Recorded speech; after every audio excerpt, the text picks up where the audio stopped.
Welcome बच्चों। तो हम लोग पढ़ेंगे एप्लीकेशन ऑफ ट्रिगोनोमेट्री। तो ट्रिगोनोमेट्री आना पड़ा क्या सर एप्लीकेशन ऑफ ट्रिगोनोमेट्री के लिए? नहीं, अगर आपको बेसिक ट्रिगोनोमेट्री आता है, नहीं भी आता है, मैं आपको सिखा दूंगा। ये चैप्टर आप आराम से कर लोगे। इससे बोर्ड्स में 5 से 6 मार्क्स आएंगे।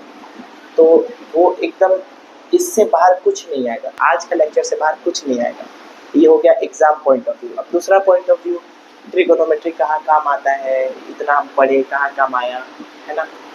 तो आज मैं आपको प्रैक्टिकल एप्लीकेशंस हल्का फुल्का बताऊंगा। वैसे तो आपका वीडियो गेमिंग बहुत चीज़, हर चीज़ में आपका ट्रिगोनोमेट्री है, आपको पता नहीं है। लेकिन आज मैं आपको फिर भी छोटा सा बस ट्रिगोनोमेट्री का छोटा एप्लीकेशन बताऊंगा, जो पहले ज़माना में बहुत यूज़फुल था। अब जाके उसका यूज़ इस फील्ड में थोड़ा कम है, बट देन फिर भी बहुत इसका यूज़ है। तो चलो हम लोग देखते हैं ट्रिगोनोमेट्री। इसमें मैं जब आपको एप्लीकेशन ऑफ ट्रिगोनोमेट्री कराऊंगा तो इसमें जैसे मैं 5 मिनट का सिर्फ कंसेप्ट है, उसके बाद एनसीईआरटी में आपके सवाल है, जो भी सवाल है तो वो सवाल हम लोग यहाँ पे सॉल्व करेंगे। उससे बाहर एग्जाम में आएगा नहीं। तो आप मेरे साथ एकदम पेशेंस रख के कॉपी निकाल लीजिए, पेन निकाल लीजिए। सिर्फ सुनिए मत, वीडियो को मूवी के जैसा नहीं देखना है। आपको कॉपी पेन पेंसिल लेके अपना यहाँ पे काम करना साथ में स्टार्ट करना है, ठीक है। तो अब स्टार्ट करते हैं। पहले ये चैप्टर में है क्या, देखिए। मान लो ये अगर कोई बिल्डिंग है, आपके घर के सामने मान लो ये कोई बिल्डिंग है, ठीक है। ये है रोड। अगर यहाँ पे आप ऐसे यहाँ पे लेट गए, मान लो यहाँ से आप देख रहे हो, ठीक है।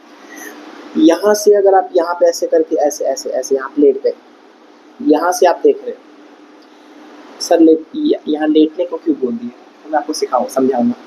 तो यहाँ से आप जब ऊपर देखोगे बिल्डिंग के टॉप पे, थोड़ा सा टॉप बिगड़ गया, हाँ। मान लो आप बिल्डिंग के टॉप पे देख रहे हो, ठीक है।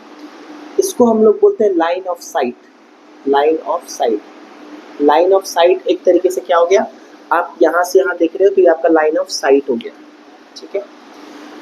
और ये हो गया आपका बेस, ये हो रहा है बेस, ठीक है। और ये आपका बिल्डिंग का हो गया हाइट, ये आपका बिल्डिंग का क्या हो गया, हाइट। सर हाइपोटेनियस इसको लिखते थे, ये एच में आपको बस हाइट ऑफ बिल्डिंग बता रहा हूँ, ठीक है। तो अब ये देखो, क्या ये 90 डिग्री बन रहा है, बन रहा है कि 90 डिग्री? क्या ये राइट एंगल ट्रायंगल बन रहा है, बन रहा है राइट एंगल ट्रायंगल। अगर आपको ये बिल्डिंग से आपका ये डिस्टेंस आप निकाल सकते हो, नाप सकते हो आप, इंची टेप से आराम से नाप लिए, ठीक है। अगर आप ये एंगल निकाल लो, इसको हम लोग बोलते हैं एंगल ऑफ एलिवेशन। इसको मैं अल्फा से डिनोट कर रहा हूँ। इसको हम लोग क्या बोलेंगे, angle of elevation. Angle of elevation नाम समझो, एलिवेशन।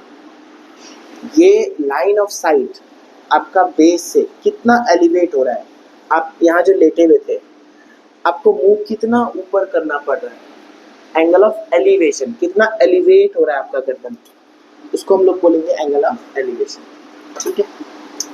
तो एंगल ऑफ एलिवेशन हो गया आपका अल्फा। अब आप देखो, अगर आपको बेस पता है, अगर आपको ये एंगल ऑफ एलिवेशन पता है, तो क्या ये हाइट ऑफ बिल्डिंग हम निकाल सकते हैं क्या ट्रिगोनोमेट्री यूज करके?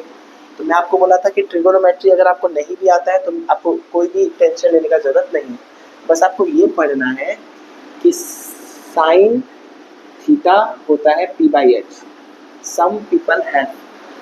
कॉस थीटा होता है b by H, curly brown hair. Tan theta होता है p by B, turn permanently black.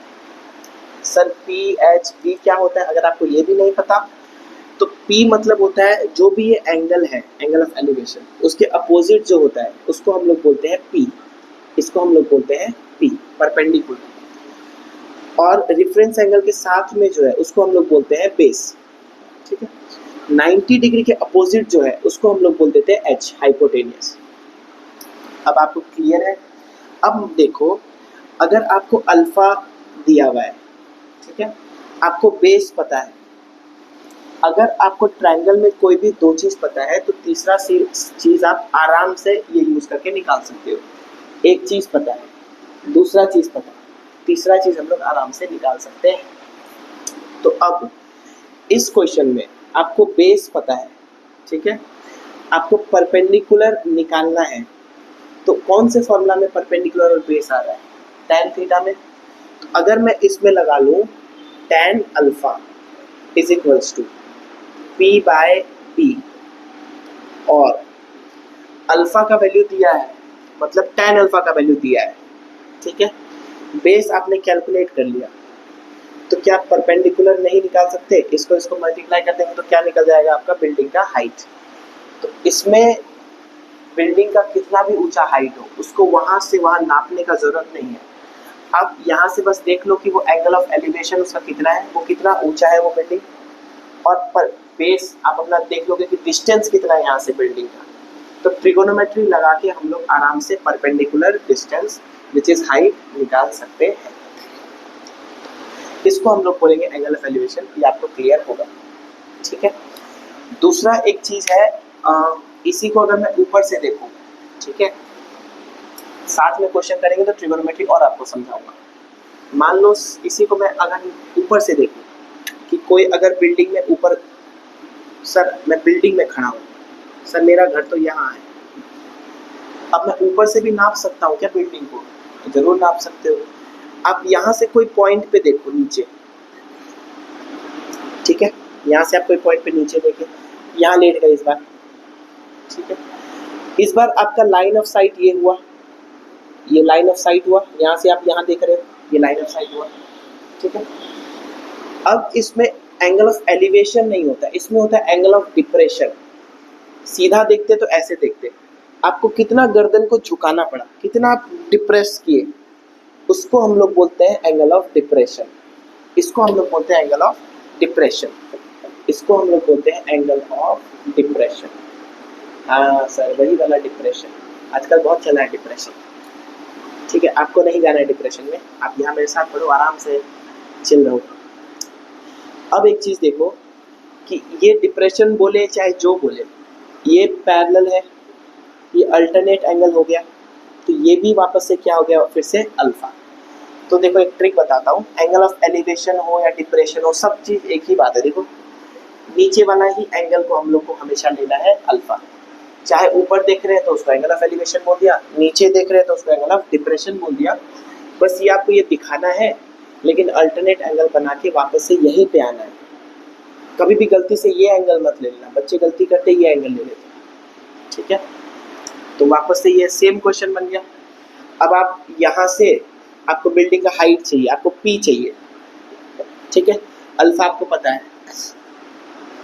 इस बार आप यहाँ से ये पहले ही नाप चुके हो कि ये इतना किलो, मान लो यहाँ से यहाँ पे कितना डिस्टेंस है, ये आपको दिया हुआ है, अल्फा आपको पता चल गया, तो क्या आप पी नहीं निकाल सकते? आप पी निकाल सकते हो। तो सिर्फ यही दो टाइप का क्वेश्चन से आपका चैप्टर कवर हो जाएगा, लेकिन इसमें वैरायटी थोड़ी ज़्यादा है, क्वेश्चन का लेवल अच्छा है। तो मैं आपको एक एक क्वेश्चन करके समझाता हूँ, आप अच्छे से समझ जाओगे। ट्रिगोनोमेट्री नहीं आता कोई बात नहीं, मैं पूरा ट्रिगोनोमेट्री साथ में आपको लेके चलूँगा। तो इसको मैं यहाँ पे मिटा देता हूँ। अगर आपको समझ में अभी भी नहीं आया कोई बात नहीं, बस ये टर्म्स को आप नोट कर लें, ये ड्राइंग बना लें एक बार, ताकि आप ये टर्म्स नोट कर लें, ये नोट कर लें, ताकि आगे जब मैं क्वेश्चन कराऊँ तो आपको दिक्कत ना हो, ठीक है। तो अब एनसीईआरटी से मैं आपको क्वेश्चन कराता हूँ। अब क्योंकि ये स्मार्ट बोर्ड तो है नहीं, ठीक है, तो मैं आपको रिकमेंड करूँगा कि आप अपना एनसीईआरटी बुक लेके बैठे साथ में, आप एनसीईआरटी बुक अपना खोलें। तो एक्सरसाइज जैसे मैं मोबाइल में खोल लेता हूँ, ठीक है, एनसीईआरटी का पीडीएफ मैं मोबाइल में खोल लेता हूँ। एक्सरसाइज 9.1 आप भी इसमें खोल लें। मैं आपको इससे क्वेश्चन पढ़ के यहाँ पे डायग्राम बनाना और वो सब मैं आपको दिखाता हूँ, ठीक है। आप ये मत सोचना सर आंसर देख रहे हैं, आप देख लो, आप सिर्फ क्वेश्चन है, ठीक है। तो मैं आपको अप्रोच सिखाऊंगा कि क्वेश्चन इतना लैंग्वेज क्वेश्चन आता है, ठीक है, बहुत। ये देखो ये लैंग्वेज क्वेश्चन है, तो लैंग्वेज क्वेश्चन को कैसे आप डायग्राम में बना पाओ, डायग्राम में बनाते ही तो क्वेश्चन सॉल्व हो जाएगा। तो मैं आपको अप्रोच सिखाता हूँ, ठीक है। पहला क्वेश्चन देखो, अ circus artist is climbing a 20-meter long rope which is tightly stretched and tied from top of a vertical pole to the ground। तो एक लाइन पूरा पढ़ो। पोल से ग्राउंड में एक रस्सी टाई किया हुआ है, ठीक है। ये आपका पोल है, पोल पी लिख देता हूँ, पोल, ठीक है, पी ओ पोल। पोल से ग्राउंड में आपका एक रस्सी टाई किया हुआ है, ठीक है। ये 90 डिग्री आप दिखा दिया करो हमेशा। A circus artist is climbing a 20 metre. यहाँ पे एक आर्टिस्ट है, इसने बोला कि ये climbing a 20 metre long rope. तो ये जो रस्सी है ये कितनी मीटर लंबी है? 20 मीटर। इसका मतलब ये डिस्टेंस आपको दिया है 20 मीटर। क्लियर होना चाहिए एकदम। इसके बाद इसने बोला find the height of the pole. इसका हाइट आपको चाहिए, ठीक है। क्या इसको मैं पी लिख देता हूँ, ठीक है। मैं ज़्यादातर परपेंडिकुलर को पी ही लिखूंगा ताकि कंफ्यूजन ना हो। सर परपेंडिकुलर हाइट, ठीक है, इसको बोलेंगे height. Height of the pole if angle made by rope with the ground is 30 degree. Angle made by rope with the ground is 30 degree, ठीक है। तो ये हो गया आपका पहला क्वेश्चन। अब आप देखो कि सॉल्यूशन, आप हमेशा क्या करो, 90 के अपोजिट h लिख लो, ये इसके अपोजिट p लिख लो, बचा हुआ के अपोजिट p लिख लो। अब आप ये देखो कि दिया क्या है, निकालना क्या है, ठीक है। एंगल तो हमेशा लेना ही है, आपको देखना है कि दिया क्या है, निकालना क्या है, इन दोनों को कौन रिलेट करता है। तो आप हमेशा साइड में अगर चाहिए तो आप लिख लो सम। अगर आप भूल जाते हो तो some people have curly brown hair turn permanently black, ठीक है। तो P आपको चाहिए, H आपको दिया हुआ है। P और H को कौन रिलेट कर रहा है? Some people have. तो साइन थीटा, थीटा आपका हो जाएगा ये। आप लिख लो sine 30 degree is equals to P by H, ठीक है। सर डायरेक्ट कैसे लिख दे? तो लिख दो थीटा, थीटा लिख दो, यहाँ पे लिख दो theta is angle of elevation. Sir आपने अल्फा लिखाया था, एक ही बात है, इसको थीटा मानो, अल्फा मानो, कुछ भी मानो। और कभी भी इक्वल टू आया तो और थीटा की किसके, थीटा की जगह क्या लिख दो? 30 डिग्री, सबका वैल्यू पुट कर दो। P पता नहीं, ठीक है। H के जगह आप क्या पुट कर दोगे? 20 मीटर। मीटर लिखने का आपको है तो लिख दो, अच्छा है। यहाँ मल्टीप्लाई हुआ तो मीटर मीटर ही रह जाएगा। और सर अब साइन 30 इसका वैल्यू देखो, आप याद करो यहाँ पे मैं आपको एक बार लिखा देता हूँ 0, 30, 45, 60, 90, ठीक है। साइन ये थोड़ा याद करना पड़ेगा। Sine 0 0, sine 30 1/2, sine 45 1/√2, sine 60 √3/2, sine 90 1। बस ये याद कर दो। और जो कॉस का वैल्यू है, कॉस इसका जस्ट अपोजिट हो जाएगा। जस्ट अपोजिट का मतलब कॉस 0, ये 90 का वैल्यू 1, कॉस 30 60 का वैल्यू 1/2 0। और tan याद करने के लिए मैं आपको बहुत इजी तरीका बताता हूँ कि आप याद रखो tan 0 0, ठीक है। आप बस याद रखो कि tan 30 डिग्री 1/√3, tan 30 1/√3, tan 30 1/√3 याद रखो 1/√3। 45 में सिर्फ 1 को उठा के रख देना, 45 में 1 को उठा के रखो, 60 में √3 को उठा के रखो, और 90 तो आएगा ही नहीं, आपको यूज नहीं आएगा, नॉट डिफाइंड। तो tan तो बहुत इजी, साइन और कॉस धीरे धीरे आपको याद होगा, ठीक है। तो साइन 30 का वैल्यू क्या है? 1/2। डिवाइड इधर जाएगा तो होगा multiply, is equal to P, 2 1 जा 2 10 जा, therefore P is equals to, sir ऐसा उल्टा मत लिखिए, ठीक है। 10 metre is equals to P। कभी भी B A के बराबर है, इसका मतलब A भी B के बराबर है, तो आप ये भी लिख सकते हो, therefore P is equals to 10 metre. इसका मतलब बिल्डिंग का हाइट कितना हो गया? 10 मीटर। इसका मतलब बिल्डिंग का हाइट हो गया 10 मीटर। तो आपका आंसर यही होना चाहिए, मैंने चेक नहीं किया है पर आप देख सकते हो। ये हो गया आपका क्वेश्चन नंबर 1। आराम से देख लो, कुछ समझ में नहीं आए वीडियो को पॉज करो, फिर से देखो, कुछ फिर समझ में नहीं आए मुझे कमेंट करो, मैं आपको फिर से बताऊंगा, या मैं आपके लिए वीडियो बना दूंगा, या मैं आपको कमेंट में समझाऊंगा, पर मैं आपको समझाऊंगा, वो मेरी जिम्मेदारी है। तो फर्स्ट क्वेश्चन हो गया। अब आ जाते हैं सेकेंड क्वेश्चन पे, ठीक है। तो मुझे उम्मीद है कि आपको थोड़ा मज़ा आ रहा होगा, क्योंकि बहुत आसान कर दिया मैंने आपके लिए। चैनल का नाम है शुभम सिंप्लीफाइज। देखो ऐसे बहुत टीचर्स हैं, बहुत मेरे से भी अच्छे अच्छे टीचर्स हैं जो मैथ्स पढ़ा रहे हैं, लेकिन मेरा कोशिश ये है कि जो बच्चे नहीं समझ पा रहे हैं, जिनको एकदम आसान भाषा में चाहिए, तो मैं उनको सिंप्लीफाई करके बताऊँ। वरना बहुत टाइम मैंने भी सोचा कि चैनल क्यों बनाना है, इतना अच्छा कंटेंट ऑलरेडी यूट्यूब पे है। बट देन एक दिन मैं चैट जीपीटी से बात कर रहा था, तो उन्होंने बोला कि उन्होंने आजकल चैट जीपीटी भी एक इंसान जैसा हो गया।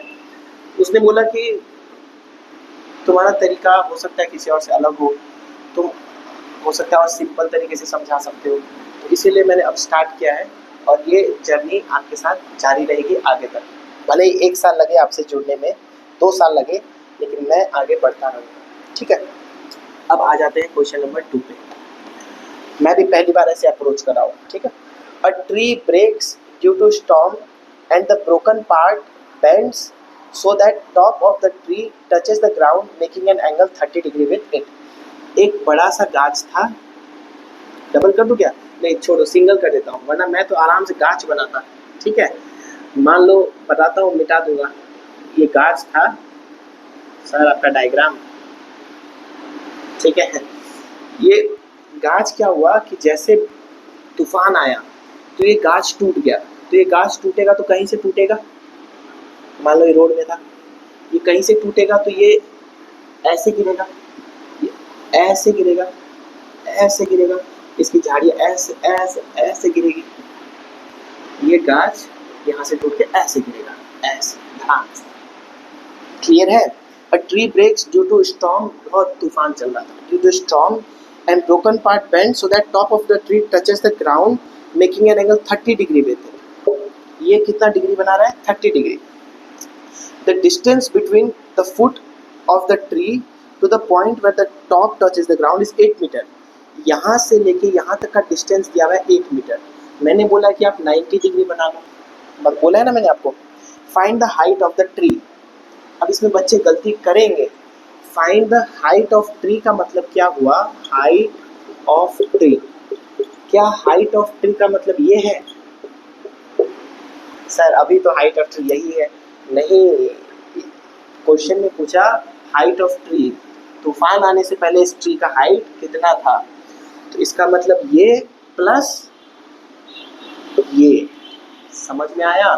तो आपको एंगल दिया है, आपको बेस दिया है, आप हमेशा लिख लो ये परपेंडिकुलर हो गया 90 के बजाय हाइपोटेनियस, जो बचा हुआ है वो बेस, ठीक है। आपको बेस दिया हुआ है, थीटा दिया हुआ है, आपको पी भी निकालना है और एच भी निकालना है।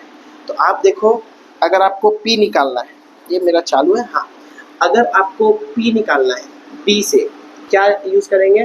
Turn permanently black. आप लिखोगे tan theta is equals to P by B, where theta is angle of elevation. Theta is, हर बार अब नहीं लिखूंगा, अब आप लिख लोगे theta is angle of elevation, ठीक है।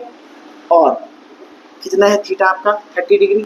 tan 30 degree is equals to P कितना है आपका? सर पी तो पता नहीं, पी कितना है आपका? 8, ठीक है। tan 30 का वैल्यू रखने बोला था 1/√3। 8 इधर जाएगा तो सर मीटर भी लिख दीजिए। हाँ हाँ लिख दो कोई बात नहीं, लिखो 8 metre is equals to P. ये एन वगैरह जो यूनिट्स होते हैं ना, ये भी एक नंबर्स के जैसे हैं, जिसको बस बोझ के जैसे कैरी करते रहना है, ठीक है। इसको कुछ करना नहीं है, बस कैरी करते रहो। तो P का वैल्यू आ गया 8/√3 metre is equals to P। वैसे एक चीज़ ये भी समझो, कभी भी ना मैं नीचे रूट नहीं रखना चाहता हूँ। मेरा शॉर्ट्स आप देखना, मैं रूट कैसे हटाता हूँ, तो एक अपने रैशनलाइज करके रख लेंगे हमेशा, ठीक है।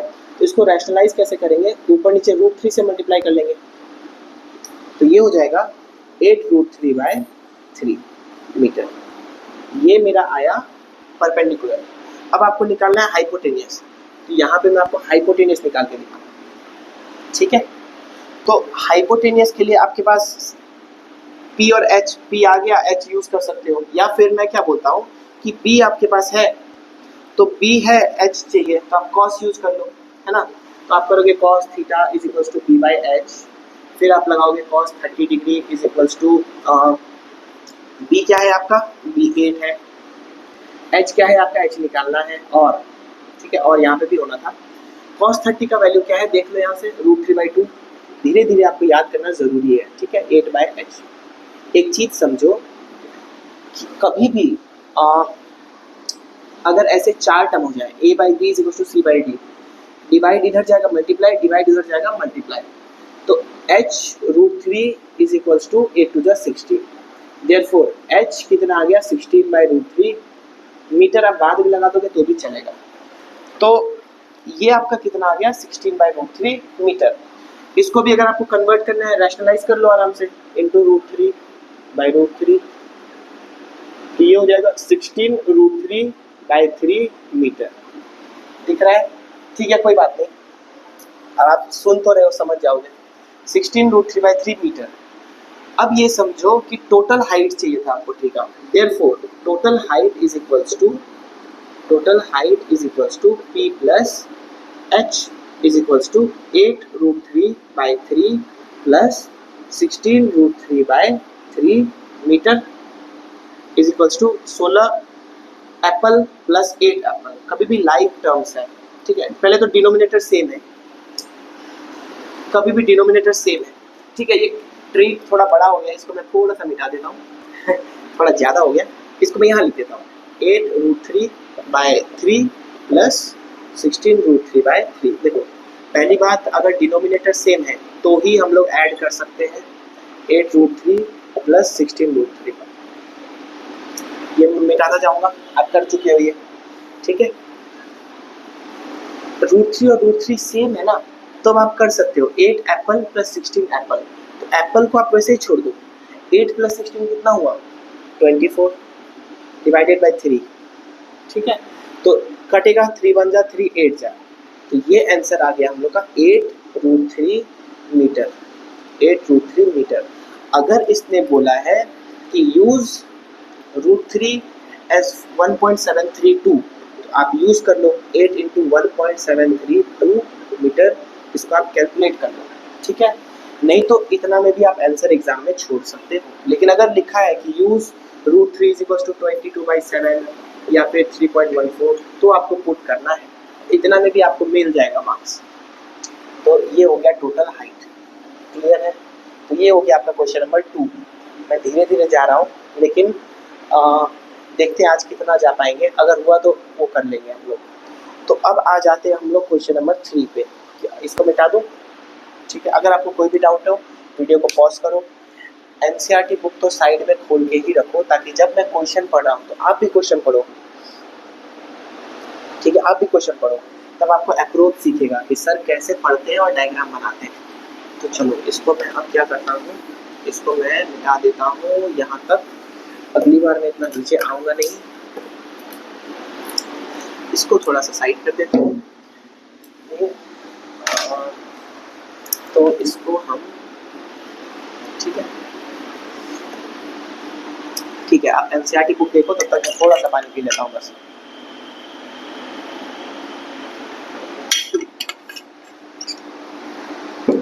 चलो अब हम लोग आ गए question number 3। A contractor plans to install 2 slides for the children to play in a park. 2 चिपलेटी बनाना चाहता है, चिपलेटी तो आप देखिए। For the children below the age of 5 years, she prefers to have a slide whose top is at height of 1.5 meter and is inclined at an angle 30 degree to the ground. Whereas for elder children, she wants to have a steep slide at a height of 3 meter and inclined at an angle of 60 degree. What should be the length of slide in each case? एक बार मैंने पूरा इसलिए पढ़ लिया क्योंकि 2 के बारे में बात कर रहा था। तो क्या वो 2 एक ही में बनाना चाहिए कि वो अलग अलग बना सकते हैं? तो क्योंकि इसने बोला कि length of slide in each case, तो हम लोग अलग अलग बना लेंगे, क्योंकि जब ईच केस बोल ही दिया कि हर एक केस में लेंथ कितना है, हर एक केस में लेंथ कितना है, तो अलग अलग बनाएंगे, तो एक क्यों बनाएंगे।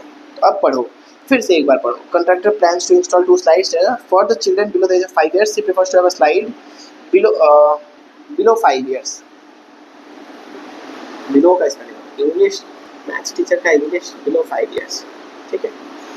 She prefers to have a slide whose top is at height of 1.5 metre. मान लो ये 1.5 मीटर है, whose slide whose height whose top is at height of 1.5 metre. इसका मतलब जिसका जो टॉप है, यहाँ से चढ़ते हैं ना सीढ़ी लगा के, यहाँ से सीढ़ी लगाते हैं, तो जिसका टॉप 1.5 मीटर में है, ठीक है, and is inclined at angle 30 degree to ground, ये 30 डिग्री इंक्लाइंड है। अब आप थोड़ा आप भी फास्ट होने होगे, ठीक है। whereas the for elder children she wants to have a steep slide at a height of 3 metre. इसको चाहिए कि थोड़ा स्टीप, मतलब क्या हो गया, एकदम खतरनाक 3 मीटर से ऊपर तक पहुंचा देता, ठीक है। और एंगल कितना देना चाह रहा है, एंगल भी खतरनाक देना चाह रही है, ऐसा क्या स्टीप, बच्चा बैठे और सीधा, ठीक है, 60 डिग्री, ताकि उसके पेरेंट्स आके उसको दे दो भी पछाड़। ये हो गया 3 मीटर, ठीक है।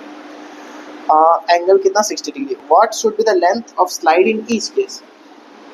इसने बोला था यंगर और दूसरा एल्डर, ये लिख देता हूँ एल्डर।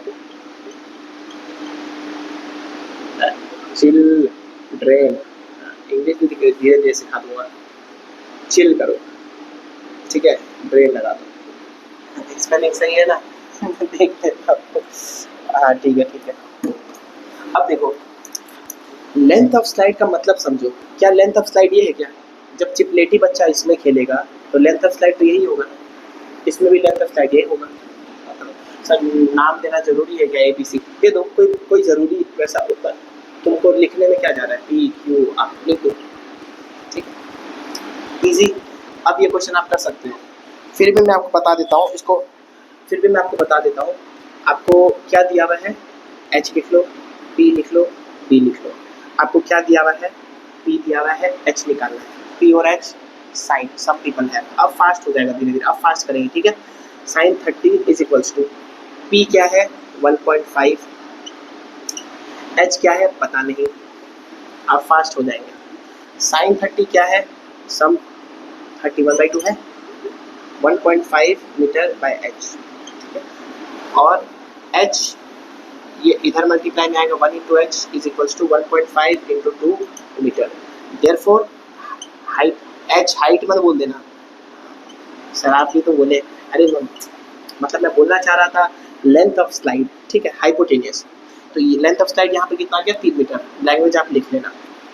यहाँ पे भी आप क्या लगाओगे, आपको क्या दिया हुआ है, आपको दिया हुआ है P, हमेशा 90 के बजाय H, ये बचा हुआ P, sine 60 is equals to 3 metre by, यहाँ पे H आपको पता नहीं, साइन 60, ओहो एंगल चेंज हो गया क्या, √3/2 इसको 3 बाय H मीटर लिखना है क्या सर, लिखो क्या, उतना ज़्यादा हेडेक मतलब। H इधर चला गया, H into √3 is equals to 3 into 2 6, और √3 मल्टीप्लाई में इधर आएगा तो डिवाइड, ठीक है। इसको मैं क्या करूँगा, रैशनलाइज, √3 बाय √3, तो ये आपका कितना हो गया 6√3 बाय √3 2 3 3 1 जा 3 2 जा इज टू 2√3, ठीक है। अगर आपको 2√3 आ गया, यहाँ आंसर छोड़ना है तो आप छोड़ दो, वरना 2 इंटू 1.732, 2 से तो मल्टीप्लाई आप आराम से कर सकते हो, ठीक है। तो 2 से आप मल्टीप्लाई कर दो, 2 2 जा 4 3 2 जा 6 14 4 1 कैरी, आप आपके जैसे कैलकुलेशन करते हो 2.464, ठीक है, मीटर। तो ये हो गया length of slide of Elder children, ये हो गया length of slide of smaller children. और आप देख भी सकते हो कि छोटे बच्चों का लंबाई ज़्यादा होगा, स्टीप कम होगा, स्टीप कम होगा, बड़े बच्चों का स्टीप ज़्यादा होगा, लेंथ कम हो जाता है, ठीक है। तो ये क्वेश्चन आपका हो गया। अब हम लोग आ जाते हैं क्वेश्चन नंबर 4 पे। क्या मैं इसको मिटा दूँ, बहुत आसान, बहुत आसान। थोड़ा सा इंटरेस्टिंग बात यह है कि बोर्ड्स में इतना आसान क्वेश्चन आता नहीं है, अब आगे जो हम लोग पढ़ते जाएंगे वो थोड़ा सा डिफिकल्ट होता जाएगा, लेकिन क्योंकि आपका बेस स्ट्रॉन्ग हो गया, आपको अब समझ में आ रहा है, तो आप कैसा भी क्वेश्चन कर सकते हैं। अब जो क्वेश्चन मैं आपको कराऊंगा वो सब क्वेश्चन एग्जाम में आएंगे, लेकिन इतना आपको समझ में आ गया तो आप 4 5 6 सब कर लोगे। तो चलो मैं आपको कराता हूँ अब क्वेश्चन नंबर 4 में क्या लिखा है भाई, देख ले।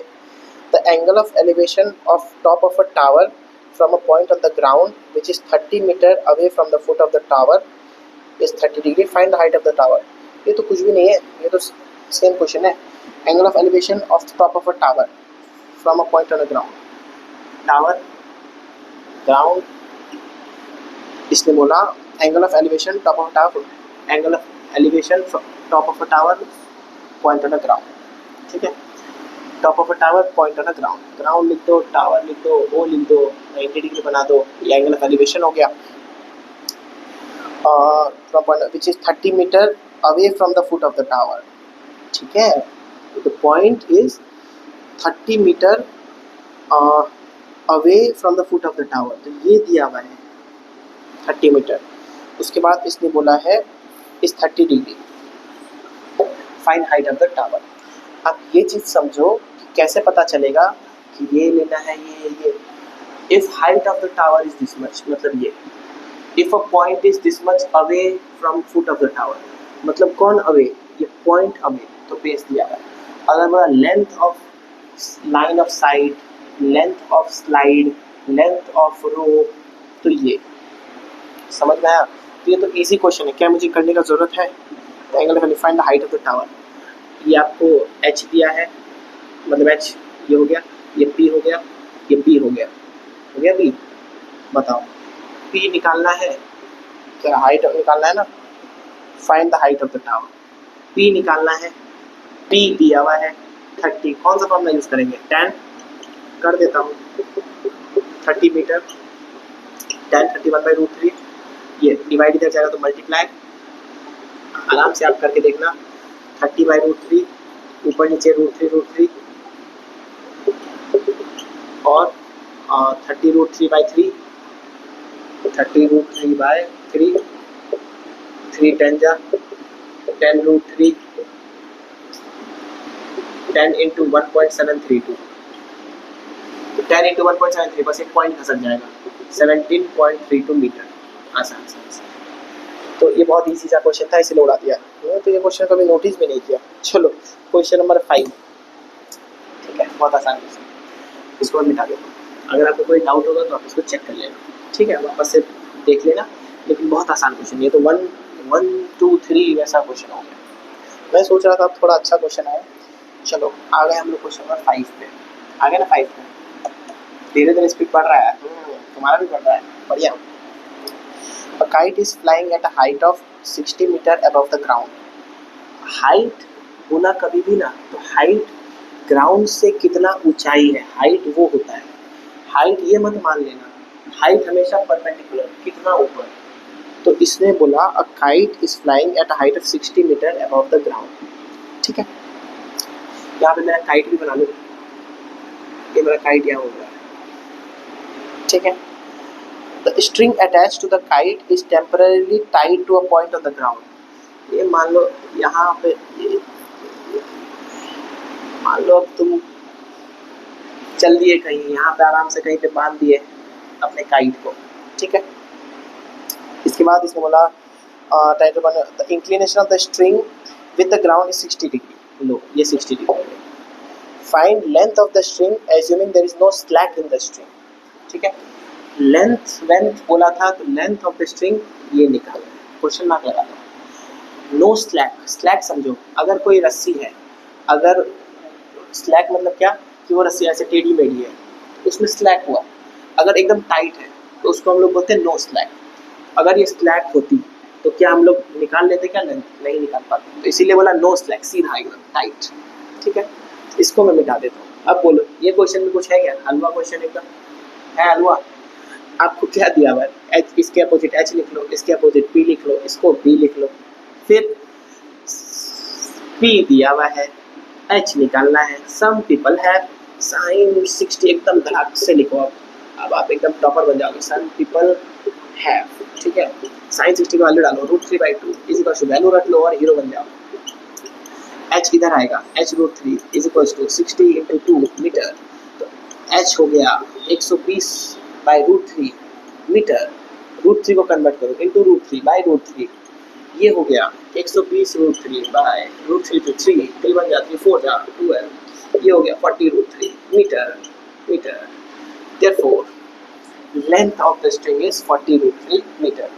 अगर आपको कैलकुलेट इसको लिखा हुआ यूज √3 1.732, पुट कर दो, आंसर निकाल दो, वरना ये हो गया आंसर।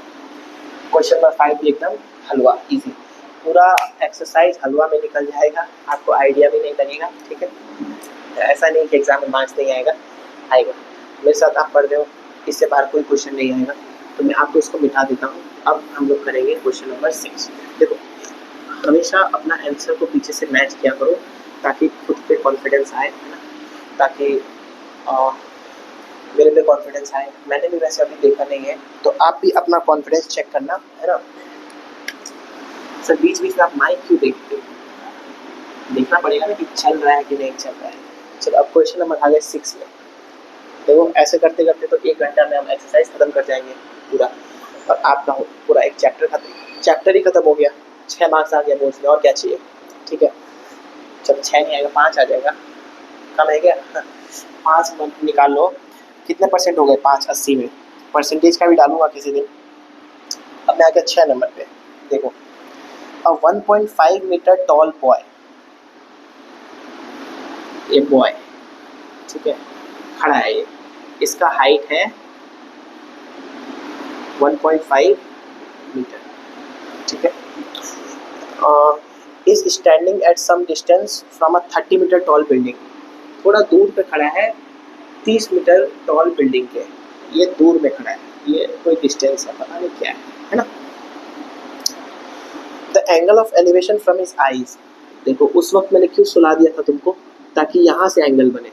अब ये अगर खड़ा है तो एंगल, इसका आँख यहाँ है मान लो, तो एंगल यहाँ से बनेगा इस पर। अगर आदमी का आँख से देख रहे हैं और वो खड़ा है, तो कभी भी एंगल ऑफ एलिवेशन यहाँ से मत बना देना, एंगल ऑफ एलिवेशन उसका आँख से बनेगा। ठीक है, इसने क्या बोला, the angle of elevation from his eyes normally increases from 30 to as he walks towards the building. तो कभी भी इसको राइट एंगल ट्रायंगल इसको कंप्लीट करना। ठीक है, ये मत ले लेना, ये एक्स्ट्रा हो गया आपका। राइट एंगल ट्रायंगल अब ऊपर उठ गया, इसके आँख के लेवल पर उठ गया। सोए हुए थे तो नीचे आ गया, खड़े हो गए तो ऊपर आ गया। ठीक है, ये बोल रहा है। अब और देखो, और अच्छा क्वेश्चन दे रहा है, increases from 30 to 60 as he walks towards the building.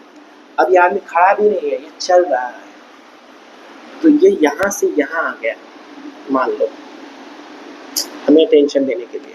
ठीक है, तो इसका एंगल ऑफ एलिवेशन पहले 30 डिग्री था, और ये बढ़ के कितना हो गया 60 डिग्री। अभी एंगल ऑफ एलिवेशन बढ़ेगा क्यों, ये भी आपको क्लियर समझ में आना चाहिए। मान लो यहाँ से देखोगे तो एंगल थोड़ा सा कम लगेगा, यहाँ से देखोगे एंगल थोड़ा सा ज़्यादा लगेगा, 30 डिग्री से एंगल 60 डिग्री चेंज हो गया। ठीक है, नाम आप दे दो अपने हिसाब से, A B C D, इधर भी देने का मन है दे दो, वैसे काम नहीं है, कंफ्यूज मत करो बस। ठीक है, इसके बाद है कि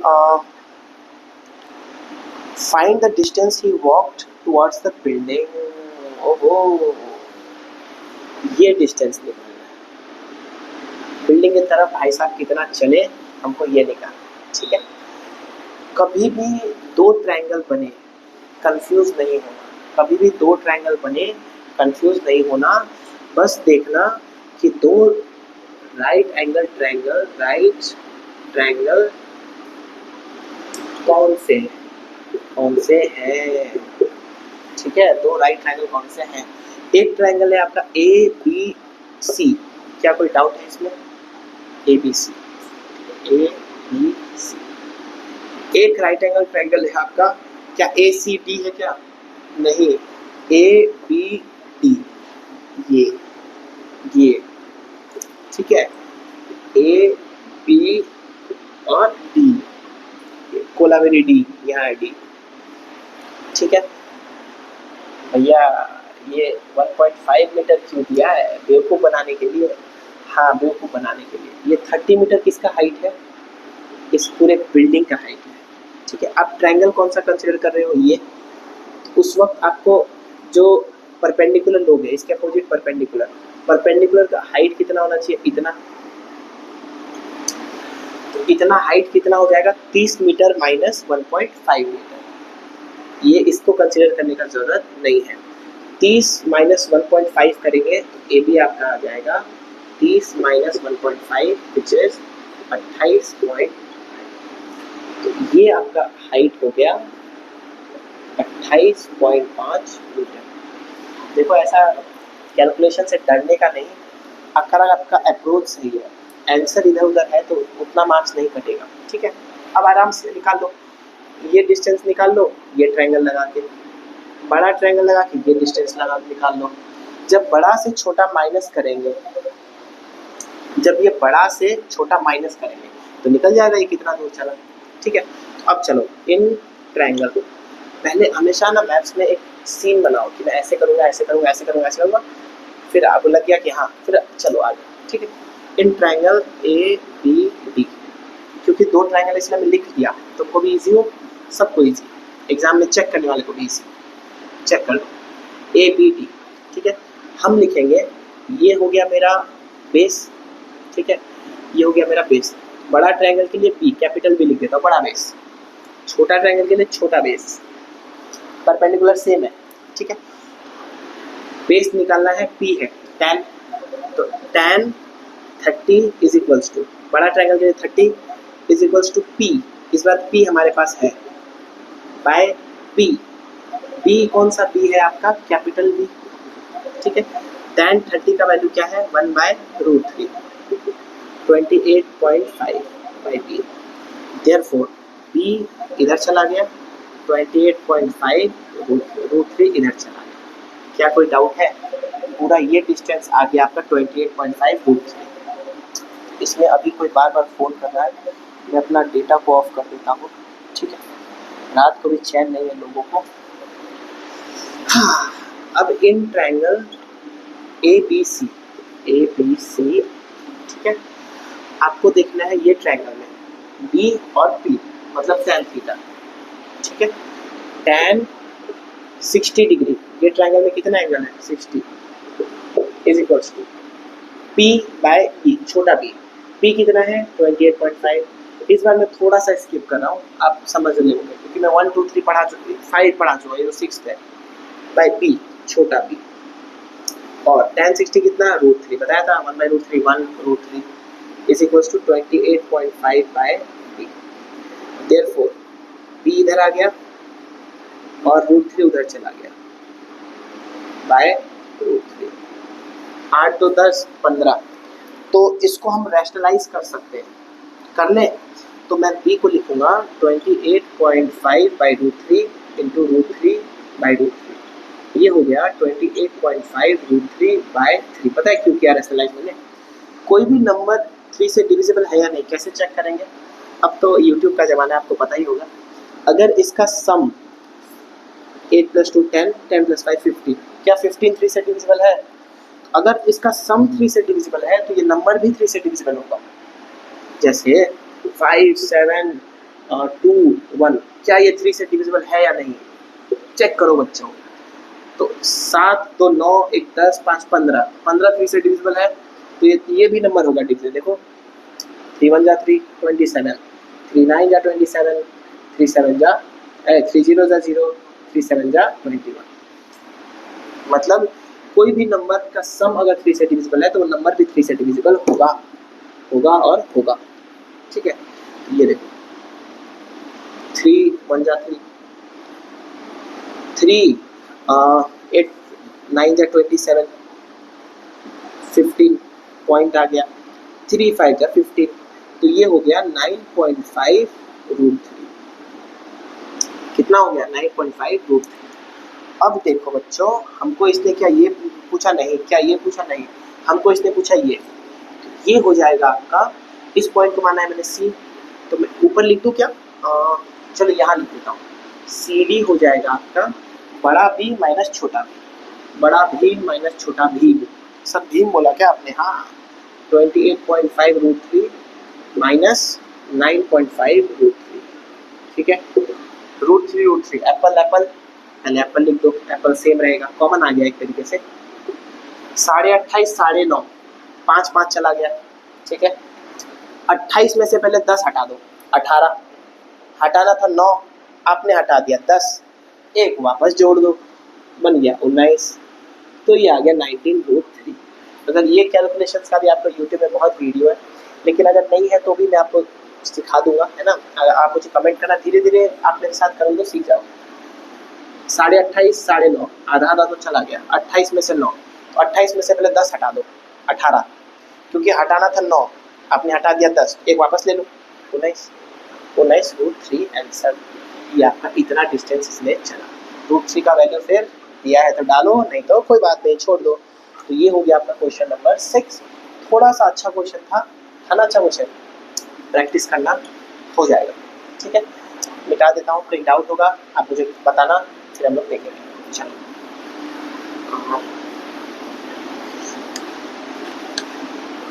अगर मेरा भी कोई गलती निकले तो बताना, वैसे तो नहीं निकलेगा, पर फिर भी इंसान गलतियों का पुतला है ना। और मेरे से भी बहुत अच्छे टीचर्स हैं मैथ्स के, ठीक है, लेकिन मैं आपको कोशिश करता हूँ कि बहुत आसान भाषा में, बहुत आराम से आपको समझाऊँ, ताकि आपको समझ में आए। मेरे में कितना ज्ञान है उससे आपको क्या फ़ायदा, आप कितना ले पाए, मैं आपको कितना दे पाया। मुझे मान लो मैथ्स का 100 में से 20 आता है, अगर मैं आपको 20 से 20 दे पाया, अगर किसी को मैथ्स का 100 का 100 आता है, वैसे तो नहीं आता किसी को मिथ, और वो आपको दे पाया सिर्फ 10, क्या फ़ायदा हुआ आपको, 20 का या 10 का। वैसे आपको सोचना है ना। तो अब आ जाते हैं क्वेश्चन नंबर 7 में। लगभग 50% में आ रहे हैं, है ना। From a point on a ground, the angle of elevation of bottom and top of a transmission tower fixed at the top of a 20-meter high building are this and this respectively। समझो, कभी भी ऐसा question है, आप NCERT में देखो, कभी भी ऐसा क्वेश्चन आए, bottom and top of a tower fixed at a building, तो एकदम दिमाग में सेट करना, बिल्डिंग के ऊपर है टावर, बिल्डिंग के ऊपर है टावर, ठीक है, बिल्डिंग के ऊपर है टावर। ये बच्चे समझ नहीं पाते, टावर कहाँ पे है, बिल्डिंग के ऊपर होता है ना, एंटीना लगा रहता है ऊपर, तो बिल्डिंग के ऊपर है टावर, क्योंकि इसने बोला था पॉइंट ऑन द ग्राउंड, यहीं से, ठीक है। The angle of elevation of bottom and top of a tower. अब कोई बच्चे क्या सोचते हैं, ये टावर बना देते हैं, बॉटम एंड टॉप, एलिवेशन मतलब बॉटम होता है क्या कभी, अगर ये टावर ऊपर रखा हुआ है तो इसका बॉटम का एलिवेशन ये, इसका बॉटम, ये एलिवेशन, ठीक है, and top of a transmission, इसका एलिवेशन ये मत ले लेना, ये पूरा, है ना। Bottom of transmission fixed at the top of 20 metre high building, ऊंची है बिल्डिंग, ठीक है, ऊंची है बिल्डिंग, 20 मीटर बिल्डिंग के ऊपर है, और 45 डिग्री एंड 60 डिग्री रेस्पेक्टिवली। तो छोटू 45 होगा और बड़कू 60 डिग्री होगा। क्या कोई डाउट है? ना जी, कोई डाउट नहीं, नहीं जी, चलो 90 डिग्री दिखा दो। क्या दो राइट एंगल ट्रायंगल दिख रहा है आपको? Find height of the tower, इसका हाइट निकालना है, इस टावर का हाइट निकालना है। मान लो टावर का हाइट को मैं मान लेता हूँ h, ठीक है, ताकि आसान हो जाए, बस और कुछ नहीं। तो नाम दे दो A B C D। दो ट्रायंगल होने से ना, नाम देने से बहुत आसान होता है। अब राइट एंगल ट्रायंगल दो कौन सा, ये बताओ आप मुझे। ट्रायंगल A B C है क्या? नहीं, A B C, triangle A B C एक राइट एंगल ट्रायंगल है, एज अ होल देखो। दूसरा triangle D B C, triangle D B C। तो अगर मैं A B C से ये पूरा हाइट निकाल लूँ, ठीक है, और उसमें से मैं 20 मीटर माइनस कर दूँ, तो क्या मेरा h निकल जाएगा? हाँ जी, निकल जाएगा। ये पूरा निकालने के लिए, ठीक है, इस ट्रायंगल में एक एंगल दिया है, क्या कोई साइड दिया है? नहीं दिया है। तो पहले अगर ये कोई साइड मिल जाए तो हम ये निकाल सकते हैं।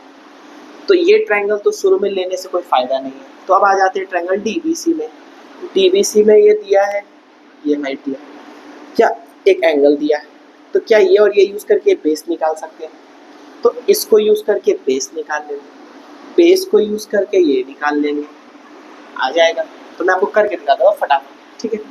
मान लो यहाँ करते हैं, छोटू ट्रायंगल को यहाँ निकाल देते हैं। इन ट्रायंगल DCB, सर कभी आप DCB DBC कोई फर्क नहीं पड़ता, आराम से लो, क्योंकि हम अभी ट्रिगोनोमेट्री पे ध्यान दे रहे हैं, नॉट कि कौन सा एंगल क्या ये वो है ना।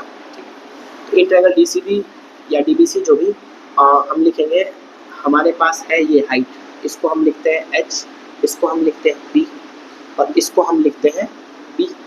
तो हमारे पास है p, हमको चाहिए p, p tan 45। वाह वाह वाह, 45 से मुझे बहुत मतलब बहुत लगाव है ना। प्यार व्यार का शब्द मैं इस्तेमाल नहीं करता हूँ, है ना, लगाव।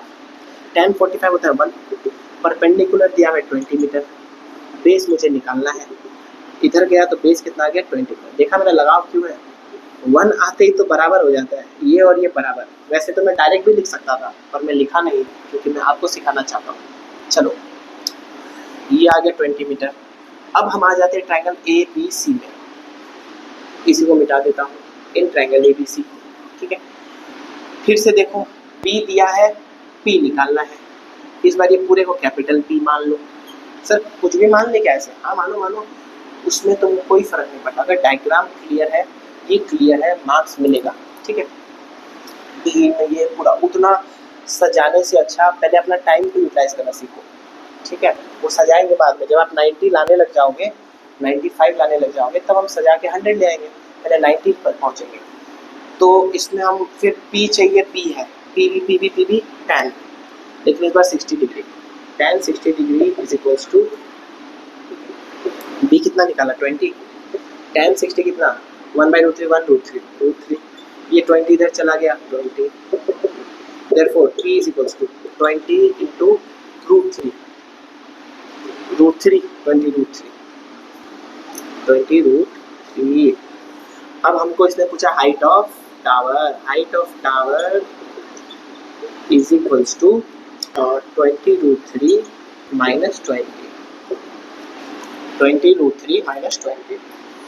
इसमें अब मैं सिखाता हूँ क्या इसमें हम लोग माइनस करके √3 आंसर लिखते क्या? गलत सर 20 माइनस 20, अच्छा 20 माइनस 20 करना ही है तो कम से कम जीरो तो लिखो, पर ये भी गलत है। ठीक है, कर क्या सकते हैं ऐसे क्वेश्चन में कि कुछ नहीं है ना, तो इंटू 1 आप समझो, वैसे मैं लिखूंगा भी नहीं लेकिन आप समझो। इसमें और इसमें क्या कॉमन है, 20 कॉमन है, आप कॉमन ले लो। कॉमन कैसे लेते हैं, ब्रैकेट लगाओ, इसमें से ये कॉमन आ गया, क्या बचा √3 माइनस 20 कॉमन आ गया, क्या बचा 1।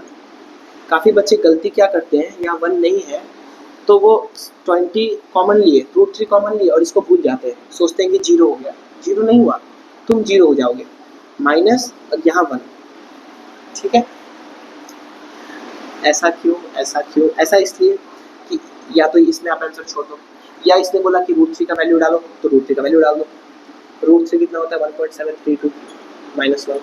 ठीक है, 20 इंटू ये हट गया 0.732, तो आपको सिर्फ अब ये मल्टीप्लाई करना है 20 को और इसको, 20 इंटू 0.732। भैया हमको ये भी मल्टीप्लाई नहीं आता, अब नहीं आता तो क्या करो, देखो 0 है, एक डिजिट को आप इधर डाल लो, तो इसको लिखो 20 इंटू 7.32। ठीक है, 732 का आप इस डबल कर दो, कितना हो गया 1464, 2 2 जा 4, 3 2 जा 6, 7 2 जा 14। ठीक है, 2 पॉइंट से पहले पॉइंट था, 2 पॉइंट से पहले पॉइंट लगा दो, 14.64। ये हो गया आपका हाइट ऑफ टावर। तो ये हो गया आपका क्वेश्चन नंबर 7। क्या यहाँ पे छोड़ दिया जाए? तो क्वेश्चन नंबर 7 आपका हो गया। आप एक मिनट देखो, तब तक मैं पानी पी लेता हूँ, फिर मैं आपको 8 नंबर से आगे बताता हूँ। ठीक है, आप देख लो।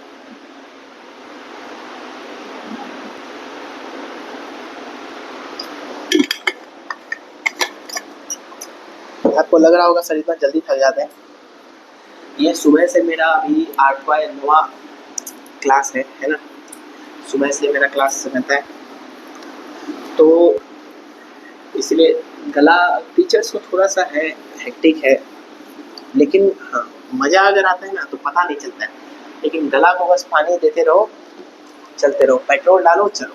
ठीक है, तो अब हम लोग आ गए क्वेश्चन नंबर 8 पे। कितना क्वेश्चन है? 15 है, 8 पे आ गए। ठीक है, A statue 1.6 meter tall stands on top of pedestal From a point on the ground, the angle of elevation of top of the statue, and from the same point, the angle of elevation of top of pedestal is 45 degree. Find the height of pedestal.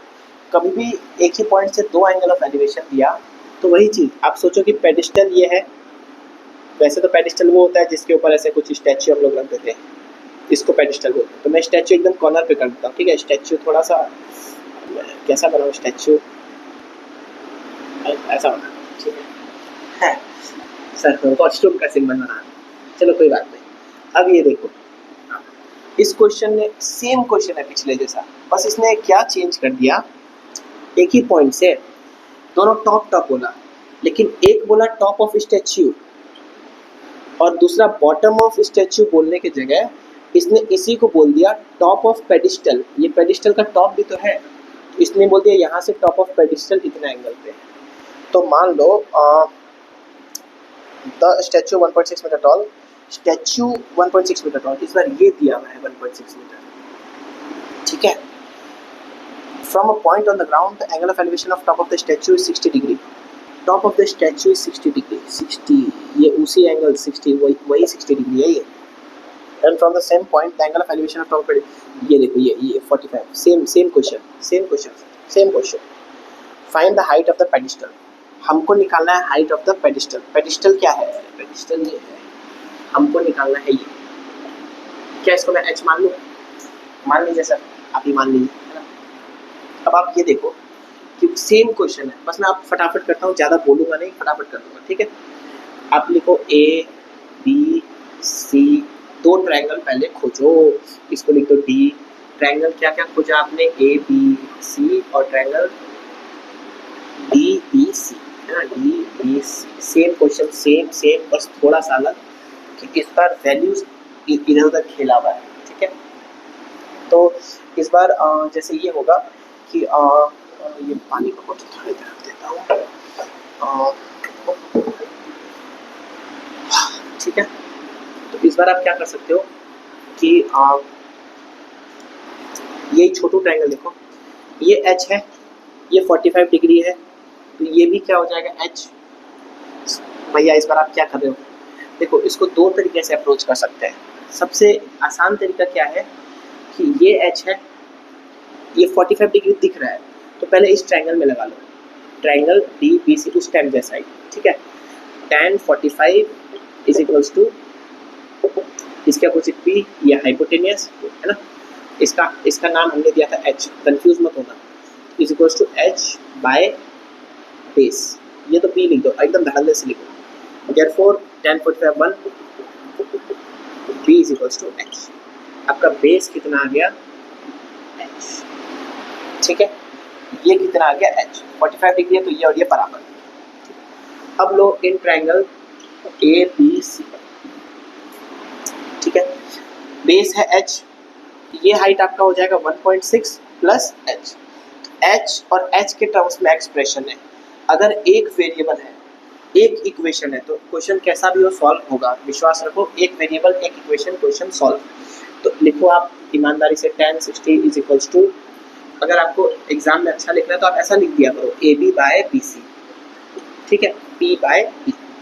इसके बाद आप value put कर दिया करो, और tan 60 का value क्या है, tan 60 हो जाएगा √3।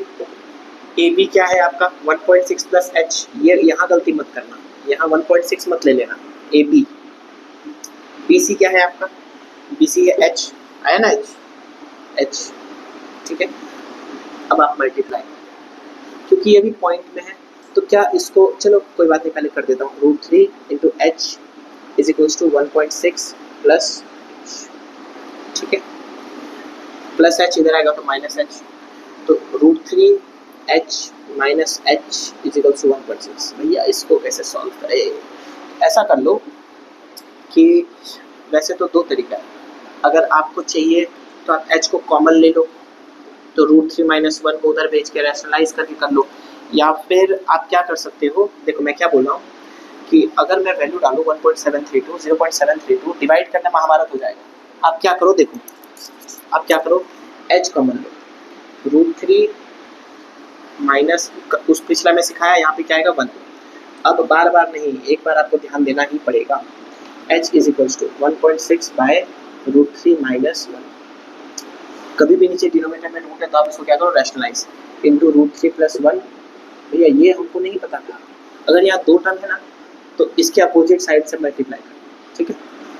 1.6 into √3 plus 1, a minus B A plus B, A square minus B square, तो h हो गया आपका 1.6 into √3 plus 1 divided by 3 minus 1 which is 2, ठीक है 2। और इसको आप काट सकते हो 1, 0.8, 8 दूनी 16। धीरे धीरे कैलकुलेशन आपका ही फास्ट होगा, लेकिन आप प्रैक्टिस करोगे तो 0.8 इंटू √3 प्लस 1, या फिर आप इतना में भी छोड़ सकते हो, 1.6/2 में भी आप छोड़ सकते हो। √3 प्लस √3 का वैल्यू आपको डालना है 1.732, आप डाल दो प्लस 1। आप क्या करो, आप यहाँ पे लिख लो h इज इक्वल्स टू, ठीक है 0.8 इंटू 1.732 प्लस 1 कितना हो जाएगा 2.732, और इसको आप क्या कर लो मल्टीप्लाई, इसको आप मल्टीप्लाई कर लो तो आपका आंसर आ जाएगा कि, लेकिन भैया इतना में हमको बहुत महाभारत होता है, ठीक है। तो आप एक काम किया करो, यहाँ तक तो मत छोड़ना, इसको रैशनलाइज करना, रैशनलाइज करने के बाद एक बार मिटा देता हूँ, रैशनलाइज करने के बाद आप यहाँ छोड़ देना। h is equals to 1.6 √3 plus 1 by 2, थोड़ा सा ये कर लेना 0.8, h इज इक्वल्स टू यहाँ छोड़ देना 0.8 या फिर यही छोड़ देना, कोई बात नहीं। h is equals to 1.6 √3 plus 1 by 2। भैया मार्क्स मिलेगा क्या, मिलेगा, ठीक है मिलेगा, बट इसको आप मल्टीप्लाई कर लेना और वैल्यू यहाँ पे डाल देना। ये क्वेश्चन भी आसान। अब हम लोग आ जाते हैं क्वेश्चन नंबर 9 पे, ठीक है। मैं आपको फिर से बोल रहा हूँ कि मैं आपको पहले 90 तक पहुँचाऊँगा, उसके बाद, ठीक है। अब मैं आपको इसको मिटा देता हूँ, उसके बाद हम लोग और परफेक्शन में धीरे धीरे आएंगे। देखो मेरा एम ये है कि हम लोग अभी पहले चीज़ों को समझना चालू करें, परफेक्शन के पीछे करेंगे लेकिन पहले चीज़ों को समझेंगे, ठीक है। तो अब इसका नेक्स्ट क्वेश्चन आपको समझने में अगर कोई दिक्कत आ रहा हो तो आप मुझे बेझिझक बताइए, ठीक है। अब हम लोग आ गए 9 नंबर क्वेश्चन पे, धीरे धीरे हम लोग आगे बढ़ रहे हैं। देखो 9 में पहुंच गए तो 15 में भी पहुंचेंगे। The angle of elevation of top of a building from foot of the tower, ठीक है। इस बार देखो angle of elevation of top of a building from foot of the tower, क्या टावर यही बनाओगे, इसका मतलब टावर कहीं और है। From foot of the tower angle of elevation to the top of a building, language language language इस 30 degree, 30 degree ये बना दो, इसको पूरा क्या फर्क पड़ता है, 90 डिग्री। टावर फुट, ये टावर, ये फुट, बड़ा नाम इंटरेस्टिंग दे देता हूँ, बिल्डिंग ऊंची है बिल्डिंग, ठीक है। And the angle of elevation of top of the tower, top of tower is 60 degree. ओहो यहाँ से देख रहे हैं तो 60 डिग्री पे है, यहाँ से देख रहा हूँ तो ये छोटू है, इसका मतलब टावर बड़ा है। देख रहे हो, देख रहा है विनोद, है ना, देख रहा है। वैसे आप डायग्राम अलग भी बनाओगे ना तो आपका आंसर में फर्क नहीं पड़ेगा, कोई दिक्कत बात नहीं है, पर फिर भी जब आप समझ ही रहे हो तो क्यों। अब एंगल ऑफ एलिवेशन कभी भी इसको मत ले लेना, एंगल ऑफ एलिवेशन हमेशा ये, हमेशा नीचे से कितना है वो, ठीक है, भले ही डिप्रेशन भी क्यों ना हो, घूम के वहीं आना है, ठीक है। हाँ 90 डिग्री दिखाना है, इस इज 60 डिग्री, क्योंकि एंगल ज़्यादा है तो ये ऊंचा है, ठीक है। मेरा टी छोटू हो गया, टी को हो गया, टी को ऊपर कर देते हैं। If the tower is 50 meter high, find the height of the building. If the tower is 50 meter high, find the height of the building. Tower जो है वो 50 मीटर हाई है, बिल्डिंग का हाइट निकालना है। कर लोगे, इजी है, बहुत इजी। देखो ये ट्रायंगल, पहले राइट एंगल ट्रायंगल खोजो, दो राइट एंगल ट्रायंगल कौन सा है, triangle O F T, triangle O F T, ये और ये ओ एफ टी में, ठीक है। आप देखो कि एक साइड दिया है, एंगल दिया है, क्या आप बाकी साइड्स निकाल सकते हैं? निकाल सकते हैं। क्या बेस निकाल सकते हैं? निकाल सकते हैं। OFT से बेस निकालिए और ट्रायंगल OFP में अगर बेस है तो हाइट निकालिए। कितना आसानी से कैसे आपको दिखता है भैया, तुमको भी दिखेगा, आपको भी दिखेगा, प्रैक्टिस से दिखेगा। जब बाइक चलाना स्टार्ट किया था तो मैं पापा मेरे पीछे बैठे थे थोड़ा कुछ टाइम बाद, तो मैं सोचता था पापा बोल रहे ब्रेक मार, एक्सीलेटर ले, आगे दे, इंडिकेटर दे। पापा इतना कैसे आप एक साथ कर लेते हो? लेकिन धीरे धीरे क्या होने लग गया, अरे आप हटिए हम चलाएंगे, ठीक है। तो वही बात है, थोड़ा टाइम बाद आप बोलोगे भाई भैया आप बैठिए मैं करके दिखाता हूँ, ठीक है। तो अब फटाफट करता हूँ। इन ट्रायंगल बात को साइड कर देता हूँ। OFT हाँ। बी नहीं है, हमेशा देखो पी, हमेशा ये एच हमेशा देखो, ठीक है। बी tan, BP मत लगा लेना। tan 60 इज इक्वल्स टू, मैं डायरेक्ट लिख दूँ, ये बहुत ईजी है इसीलिए 50/b। tan 60 कितना होता है? √3 into B is equals to 50। तो b कितना आ गया? 50/√3। रैशनलाइज, सर आप रैशनलाइज हमेशा भैया आप करते हो, करो तो कर दो, चलो √3/√3। वैसे ना अगर इसको आगे यूज़ करना है तो एक बार नहीं भी करोगे तो भी चलेगा, पर ठीक है जब आदत बना ली हो तो कोई बात नहीं है ना, जब झेल लिए तो अब चलेंगे। OFP चलो वही P निकालना है। P भैया इसको भी P, इसको भी P, इसको बड़ा P मान लो, बड़ा P, ये तो P सेम है, ठीक है। अब आप लिखोगे tan 30 इज इक्वल्स टू बड़ा P/P। P अगर लिखना नहीं मन हो तो P और लिख लिया करो, ये लेटर यूज कर लिया करो। बाय P, क्या P दिया हुआ था? हाँ 50√3/3। भैया कभी भी ये 3 टर्म आता है ना तो मेरा दिमाग एकदम खून खोल जाता है। tan 30 हो जाएगा 1/√3 is equals to BO by, उस वक्त ना तुम बस ये ध्यान रखो कि कौन किससे डिवाइड में था। क्या ये पूरा टर्म BO से डिवाइड में था? जी हाँ। क्या ये पूरा टर्म BO से डिवाइड में था? जी हाँ। तो ये पूरा टर्म को एक मान के चलो, ठीक है।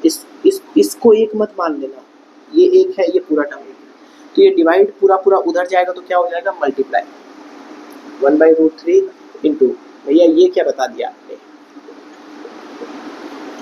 ये मैंने जिंदगी का रहस्य बता दिया। कभी भी 3 टर्म आता है ना बहुत कंफ्यूजन होता है बच्चों को, बस आप ये ध्यान रखो कि कौन किससे डिवाइड में है, वो अगर समझ में आ गया तो अगर इधर भेजना है तब तो ये हो गया, अगर नहीं भेजना चाहते थे तो क्या करते हैं? PO divide by 50√3/3। ये इससे डिवाइड में, ये इससे डिवाइड में, डिवाइड रेसिप्रोकल करेंगे तो ये हो जाएगा 3/50√3। PO 3/50√3, ठीक है, इज इक्वल्स टू 1/√3। अब ये इधर मल्टीप्लाई में जाएगा, ये इधर डिवाइड में जाएगा। देखो 50√3 मल्टीप्लाई में, ये डिवाइड में, डायरेक्ट, वरना ऐसे, ठीक है। छोड़ देता हूँ, इसको मिटा देता हूँ। अगर कोई डाउट हुआ तो फिर से करना, वेरी इंपॉर्टेंट। मैथ्स में छोटा कंसेप्ट आपको 5 मार्क्स के सवाल में एकदम हिला के रख देगा। भैया मेरे से सवाल ही नहीं बनता है, जबकि इतना छोटा सा कंसेप्ट आपको नहीं आता। धीरे धीरे आपका दिमाग ये सोचने लग जाएगा कि मेरा मैथ्स वीक है। मैथ्स वीक नहीं है आपका थोड़ा छोटा कैलकुलेशंस पार्ट वीक है। Therefore 50/3 is equals to BO। तो हाइट ऑफ बिल्डिंग कितना आ गया? 50/3। अगर आपको डिवाइड करना है तो आप कर लो, 3 1 जा 3, 23 6 जा 18, 23 6 जा 18, 27 मीटर। Therefore बिल्डिंग का हाइट हो गया 16.67 मीटर। आंसर आप चेक करना जरूर से, क्योंकि मैंने आंसर अभी यहाँ पे मैंने निकाला नहीं है, मैंने देखा नहीं है, क्योंकि मैं क्या चाहता हूँ कि मैं वीडियो ना ऐसा बनाऊँ, एकदम क्यूरियस वीडियो बनाऊँ। ये नहीं कि आंसर एकदम सेफ रखा हूँ, मैच कर रहा हूँ, चलो कोई गलती भी हो जाए तो कोई बात नहीं, लेकिन मैं भी क्वेश्चन को ऐसे देखूँ जैसे आप पहली बार क्वेश्चन को देख रहे हो, जैसे आप क्वेश्चन को पहली बार देख रहे हो, क्योंकि आपको सिखाना है मुझे कितना आता है ये प्रदर्शन थोड़ी करना है मुझे। अगर मैं आपकी जगह होता तो मैं कैसे पढ़ता, मैं कैसे करता, वो आपको मैं सिखा रहा हूँ, ठीक है।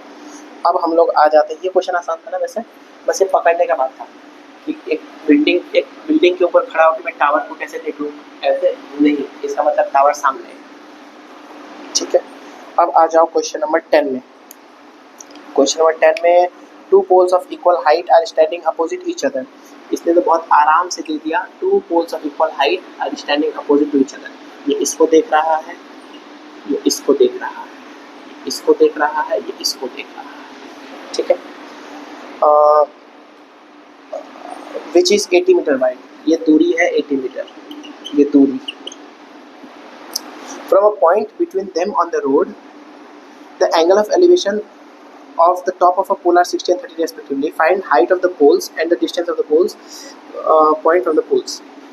Question NCERT book very very very compulsory, ठीक है। देखो क्या बीच ये बोल रहा है कि पॉइंट इनके बीच में कहीं पे एक को देख रहा है 60 डिग्री से और वहां से दूसरे को देख रहा है 30 डिग्री से, तो क्या अगर बीच में होगा तो अगर ये हाइट बराबर है तो बीच में से तो नहीं देख सकता, तो 45-45 हो जाएगा, इक्वल इक्वल हो जाएगा ना। थोड़ा सा आगे से या पीछे से देखो, थोड़ा इधर आ गए।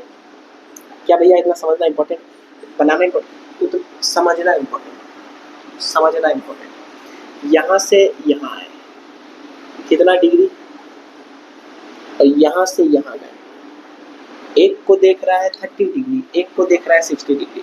ये एंगल मत कर देना, हमेशा ग्राउंड से छोटा एंगल ऐसे देख रहा है, तो क्योंकि ये इसका गर्दन बहुत ऊंचा है 60 डिग्री, इसका गर्दन छोटा है 30 डिग्री। क्या कोई डाउट है? इसका हाइट h है सर, आप तो चलो हाइट h, हाइट नाम दे दो A B C D, कैसे भी नाम दे दो, कोई फर्क नहीं। अब आप मुझे बताओ कि ये h है, ठीक है, ये एंगल दिया हुआ है, क्या ये निकाल सकते हैं h के टर्म्स में? निकल जाएगा। ये h है, ये एंगल दिया हुआ है, ये निकाल सकते हैं h के टर्म्स में? निकल जाएगा।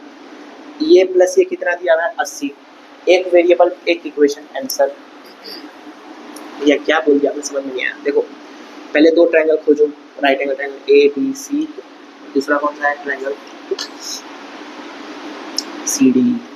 आप कभी कुछ लिखते हो कुछ, कोई बात नहीं, चलो ट्रायंगल ए बी सी में, ठीक है, in triangle A B C, in triangle A B C ये क्या कर सकते हैं हम लोग कि ट्रायंगल ए बी सी में हम लोग लिखेंगे क्या है, इसके अपोजिट P, भैया H, अरे P, इसके अपोजिट H, छोटू लिख दिया इसलिए, इसको बड़ा लिख दिया, ये P, B चाहिए P है, B चाहिए P, tan 60 is equals to P क्या था H, B हमको निकालना है, ये छोटा B मान लेता हूँ, ये बड़ा B मान लेता हूँ, और tan 60√3 B is equals to H, therefore B is equals to H/√3।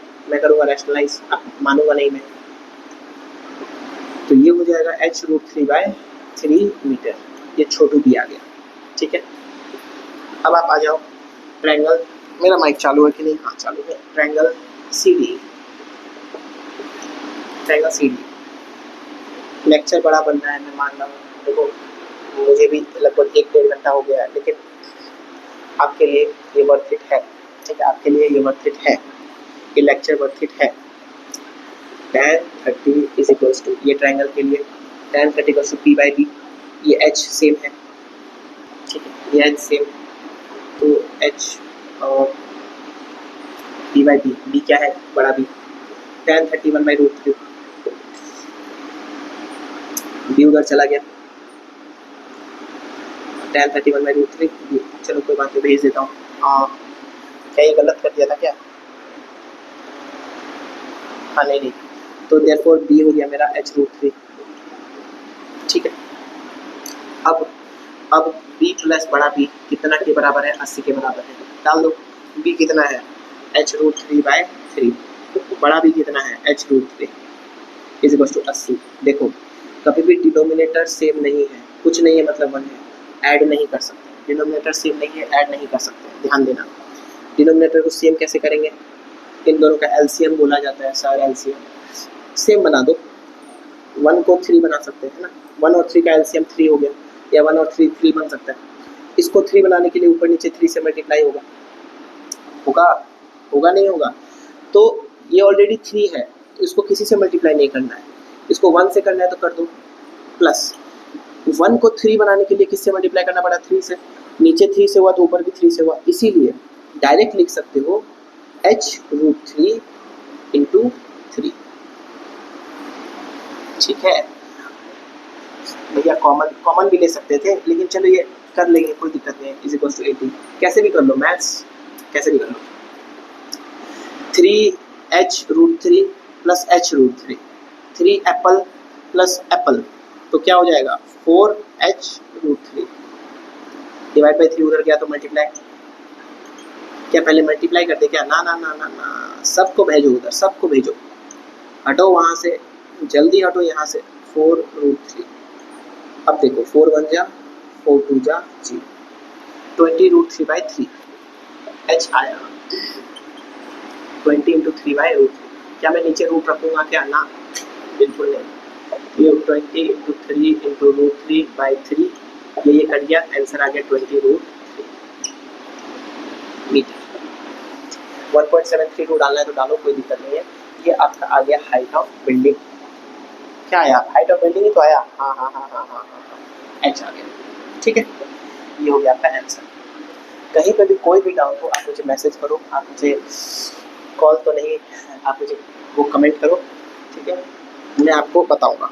हाँ, तो अब हम लोग आ जाते हैं नेक्स्ट क्वेश्चन पे। ये क्वेश्चन को आप करना बहुत ईजी था, ये भी बीच वाले जो क्वेश्चन थे ना एक दो, वो अच्छे क्वेश्चन थे, उसमें थोड़ा आप 2-4 बार करके देखना। ये सब क्वेश्चन को आप थोड़ा सा दिमाग में बस इमेज बनाना, डायग्राम बनाना सीखना। इसको प्रैक्टिस कैसे करना है, ये सब 15 क्वेश्चन सारा सॉल्व कर करके, क्या नहीं है, नहीं डायग्राम बनाते, लैंग्वेज पढ़े डायग्राम बनाए, लैंग्वेज पढ़े डायग्राम बनाए, चाय पियो बिस्किट, चाय पियो biscuit, language diagram, language diagram, बस। इसके बाद अब हम लोग आ गए क्वेश्चन नंबर 11 पे। 11 12 13 14 15 11 का डायग्राम दिया हुआ है, क्या 11 का ही डायग्राम है, रुको पानी पी लेता हूँ, है ना, बीच बीच में मुझे भी आलस आता है।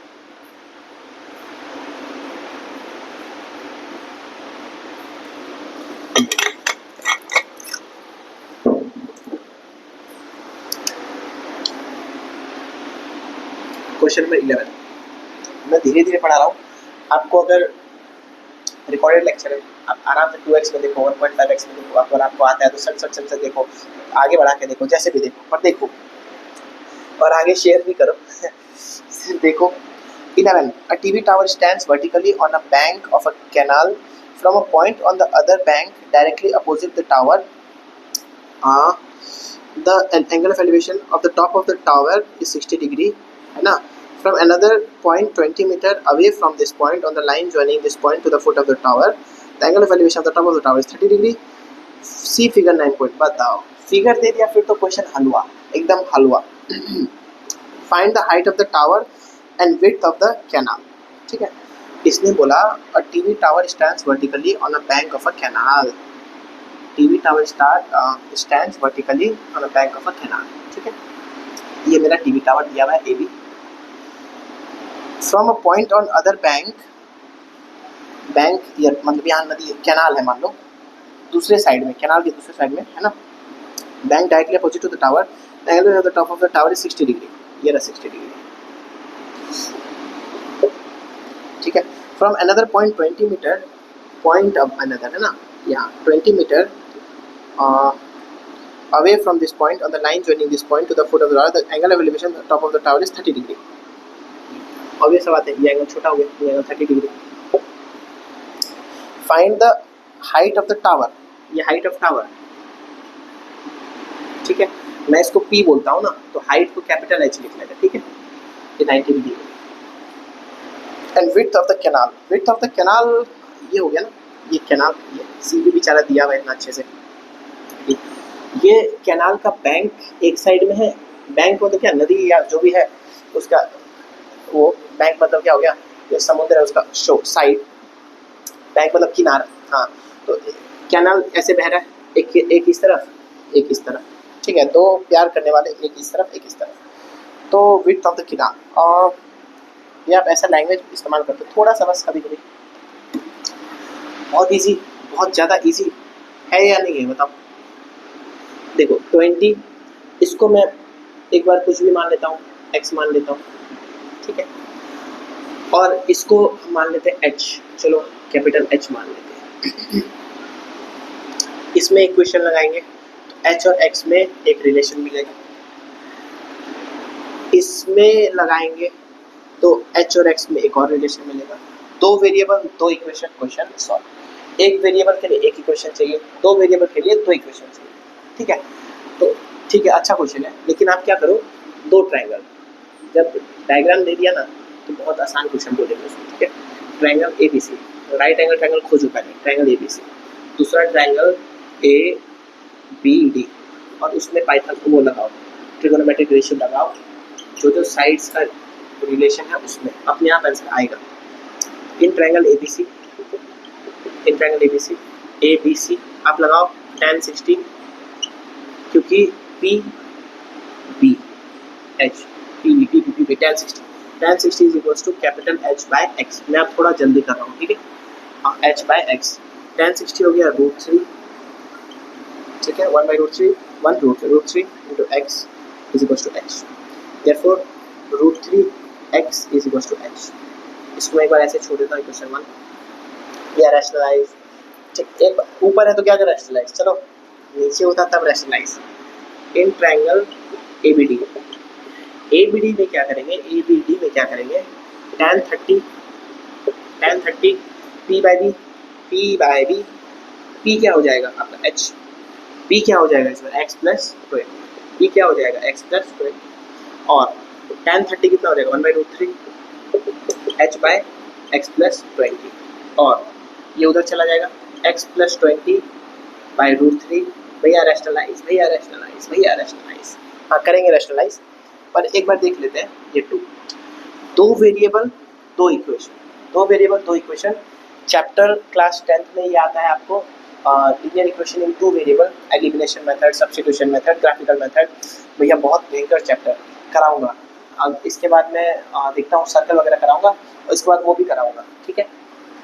तो अभी के लिए आप क्या समझ लो कि यहाँ भी h इसके बराबर है, यहाँ पे h इसके बराबर है, h को हटाना है, h के जगह पे ये डाल देंगे, h के जगह पे ये डाल देंगे, तो मैं लिख रहा हूँ x plus 20/√3 is equals to, h के जगह में ये डाल देंगे, ठीक है, और x plus 20 is equals to √3 multiply √3 into √3 into, भैया इससे भी मल्टीप्लाई, इससे मल्टीप्लाई में किसी एक से होता है, ठीक है।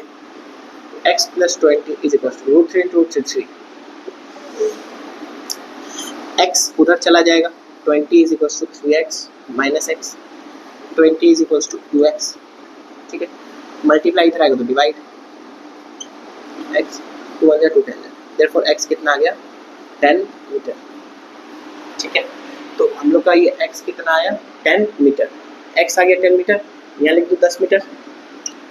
कैनाल का एग्जाम में क्या करना, अगर अच्छा मार्क्स है तो लिख भी देना finally the width of the canal is 10 metre. उसके बाद हाइट h है, h का सबसे इजी एक्सप्रेशन खोल दो, ये इजी है, √3x डाल दो, h is equal to √3 into x, √3 1.73 x 10, भैया आप कहीं तो डाल देते हो, कहीं नहीं डालते हो, जहाँ इजी है वहाँ डाल देता हूँ, जहाँ इजी नहीं है वहाँ तुम डालना मीटर, ठीक है। तो हाइट ऑफ द ये जो टावर इज 17.32 मीटर। ये क्वेश्चन भी एकदम आसान, थोड़ा क्या मुश्किल था कि इसको दो वेरिएबल दो इक्वेशन, ये सोचना मुश्किल था। अब आ जाते हैं क्वेश्चन नंबर 12 पे, इसको आराम से आप करना है ना, एकदम आराम से इसको आप देख के करना, धीरे धीरे आपको एकदम दिमाग में सेट हो जाएगा, इससे बाहर क्वेश्चन कुछ आएगा नहीं। तो इससे बाहर मतलब अब ये 12 13 14 बाकी है, 12 13 14 भी अच्छा क्वेश्चन है, लेकिन अब लगभग एंड में पहुंच रहा हूँ तो अब थोड़ा खुशी हो रहा है। 12 from the top of a 7 metre high building the angle of elevation of a top of a cable tower is 60 degree, angle of depression of its foot is 45। कोई भी बिल्डिंग में खड़े होकर अगर एलिवेशन बोल दिया तो कभी भी उसी बिल्डिंग में कुछ मत बना देना, तो ऊपर देखोगे एलिवेशन मतलब कोई एंगल पे देखोगे ना, तो बिल्डिंग है, यहाँ से अगर बोला कि एंगल ऑफ एलिवेशन, अगर यहाँ से एंगल ऑफ एलिवेशन बोला तो सामने बनाना, तो यहाँ पे कुछ और है, इसका मतलब स्ट्रक्चर, ठीक है, वो स्ट्रक्चर को देखेंगे, है ना। From a top of a 7 metre high building, ये 7 मीटर हाई बिल्डिंग था, है ना। Angle of elevation of top of a cable tower is 60 degree, tower को ज़्यादातर ये बड़ा ही मानता है एनसीईआरटी, टावर बिल्डिंग, ठीक है। And angle of depression of its foot is 45 degree, determine the height of the tower, इसका हाइट निकालना है, और इसने बोला angle of depression of its foot is 45 degree. Angle of depression of school, depression का पहला क्वेश्चन, हेडेक मत लेना। एंगल ऑफ डिप्रेशन सीधा से कितना नीचे, सीधा से कितना नीचे, 45 डिग्री। थोड़ा गलत, मतलब ये थोड़ा कम लिखा गया था, ज़्यादा ज़्यादा वो सब में मत जाना। मैं हमेशा बोला हूँ कभी भी क्वेश्चन सॉल्व करते वक्त हमेशा क्या करो, भले इसको दिखाओ 45 लेकिन अल्टरनेट दिखा के हमेशा यहाँ पे पहुँच जाओ, हमेशा एंगल ऑफ एलिवेशन में ही पहुँच जाओ, क्योंकि एलिवेशन से ही क्वेश्चन बनेगा। डिप्रेशन बस डिप्रेशन में डालने के लिए, डिप्रेशन बस किसके लिए है कि तुमको डिप्रेशन में डाले, तो बस तुम डिप्रेशन दिखा दो लेकिन उसके बाद बनाओ एलिवेशन, ठीक है। अब राइट एंगल ट्रायंगल देखो, ये एक बना राइट एंगल ट्रायंगल, ये एक बना राइट एंगल ट्रायंगल, जहाँ पे एंगल भी दिया हो वो राइट एंगल ट्रायंगल, ठीक है। अब नाम दे दो टी बी ओ जी, ओ जी, है ना, और ये पी। राइट एंगल ट्रायंगल कौन सा है, एक राइट एंगल ट्रायंगल बन गया बी टी पी, एक राइट एंगल ट्रायंगल बना बी ओ जी, बी ओ जी, ठीक है। 45 डिग्री, बहुत मजा आया।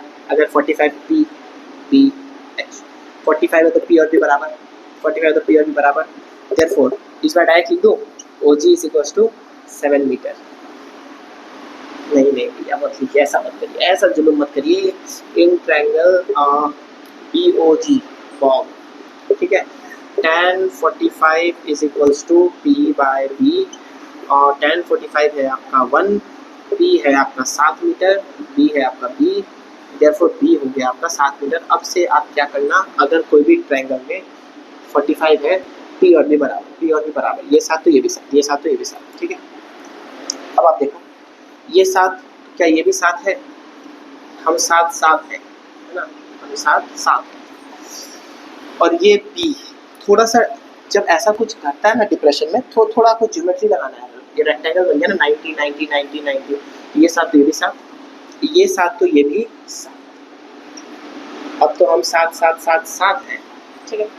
अब ये ट्रायंगल में देखो ये दिया हुआ है, ये निकालना है पी बी, तो आप करोगे in triangle T P B, P T P एक ही बात है, और tan 60 इज इक्वल्स टू ये है ना टी पी बाय, ज़्यादातर ये लेटर यूज़ कर लेना, बी कितना है 7, tan 60 √3 into 7 is equals to TP, therefore TP is equals to 7√3।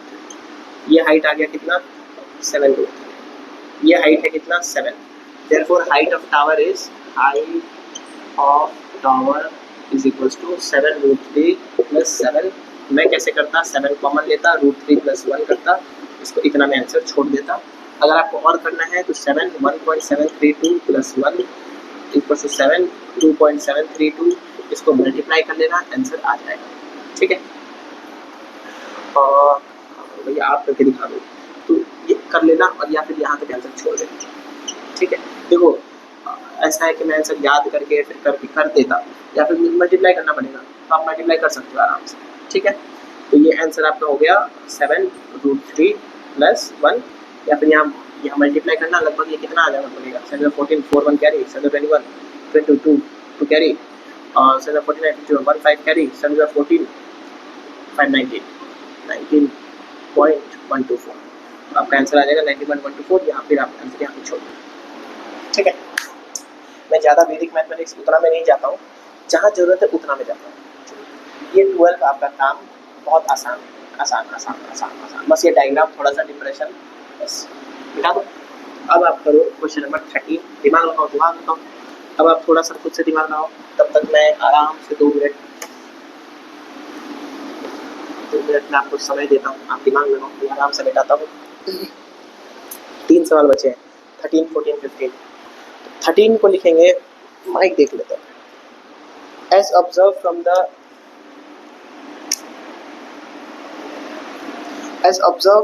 from top of a 75 meter high lighthouse from the sea level समुद्र के पास, lighthouse तो वैसे भी वही है। The angle of depression of 2 ships, 2 ship का डिप्रेशन है।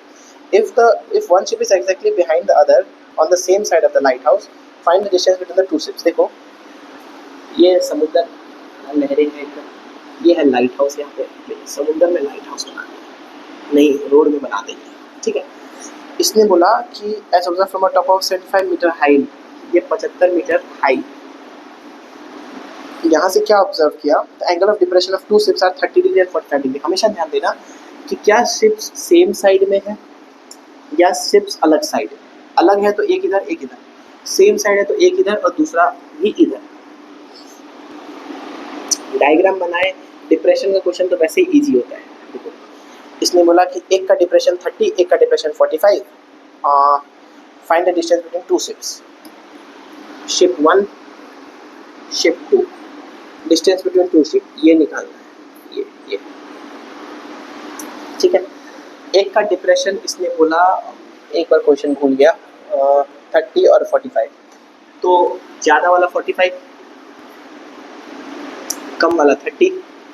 इससे क्वेश्चन सॉल्व करना नहीं है, आपको अल्टरनेट एंगल में आना है। ये 30, ये 45, बस क्वेश्चन खत्म। एंगल ऑफ एलिवेशन का तो आसान क्वेश्चन हो गया, नाम दे दो A B S1 S2। Right angle triangle खोजो, इन ट्रायंगल ABS1 और दूसरा ट्रायंगल ABS2। आराम से ये निकालो, माइनस कर दो। इस बार तो मैं लिखूंगा, इस बार ये 75 तो ये भी 75, ये 75। भैया चलो इतना मेहनत किया तुम्हारे लिए और कर देता हूँ। In triangle ABS1 tan 45 is equals to 75 by BS1। Letter use कर लो, कोई दिक्कत नहीं। अब तो थोड़ा स्ट्रॉन्ग हो गए हो। 1 into BS1 is equals to 75, therefore BS1 कितना आ गया 75 मीटर। यहाँ लिख दो मीटर चलेगा, ये आ गया 75, ठीक है। अब ये निकाल लो, इसके लिए ट्रायंगल कौन सा यूज करोगे, इन ट्रायंगल ABS2।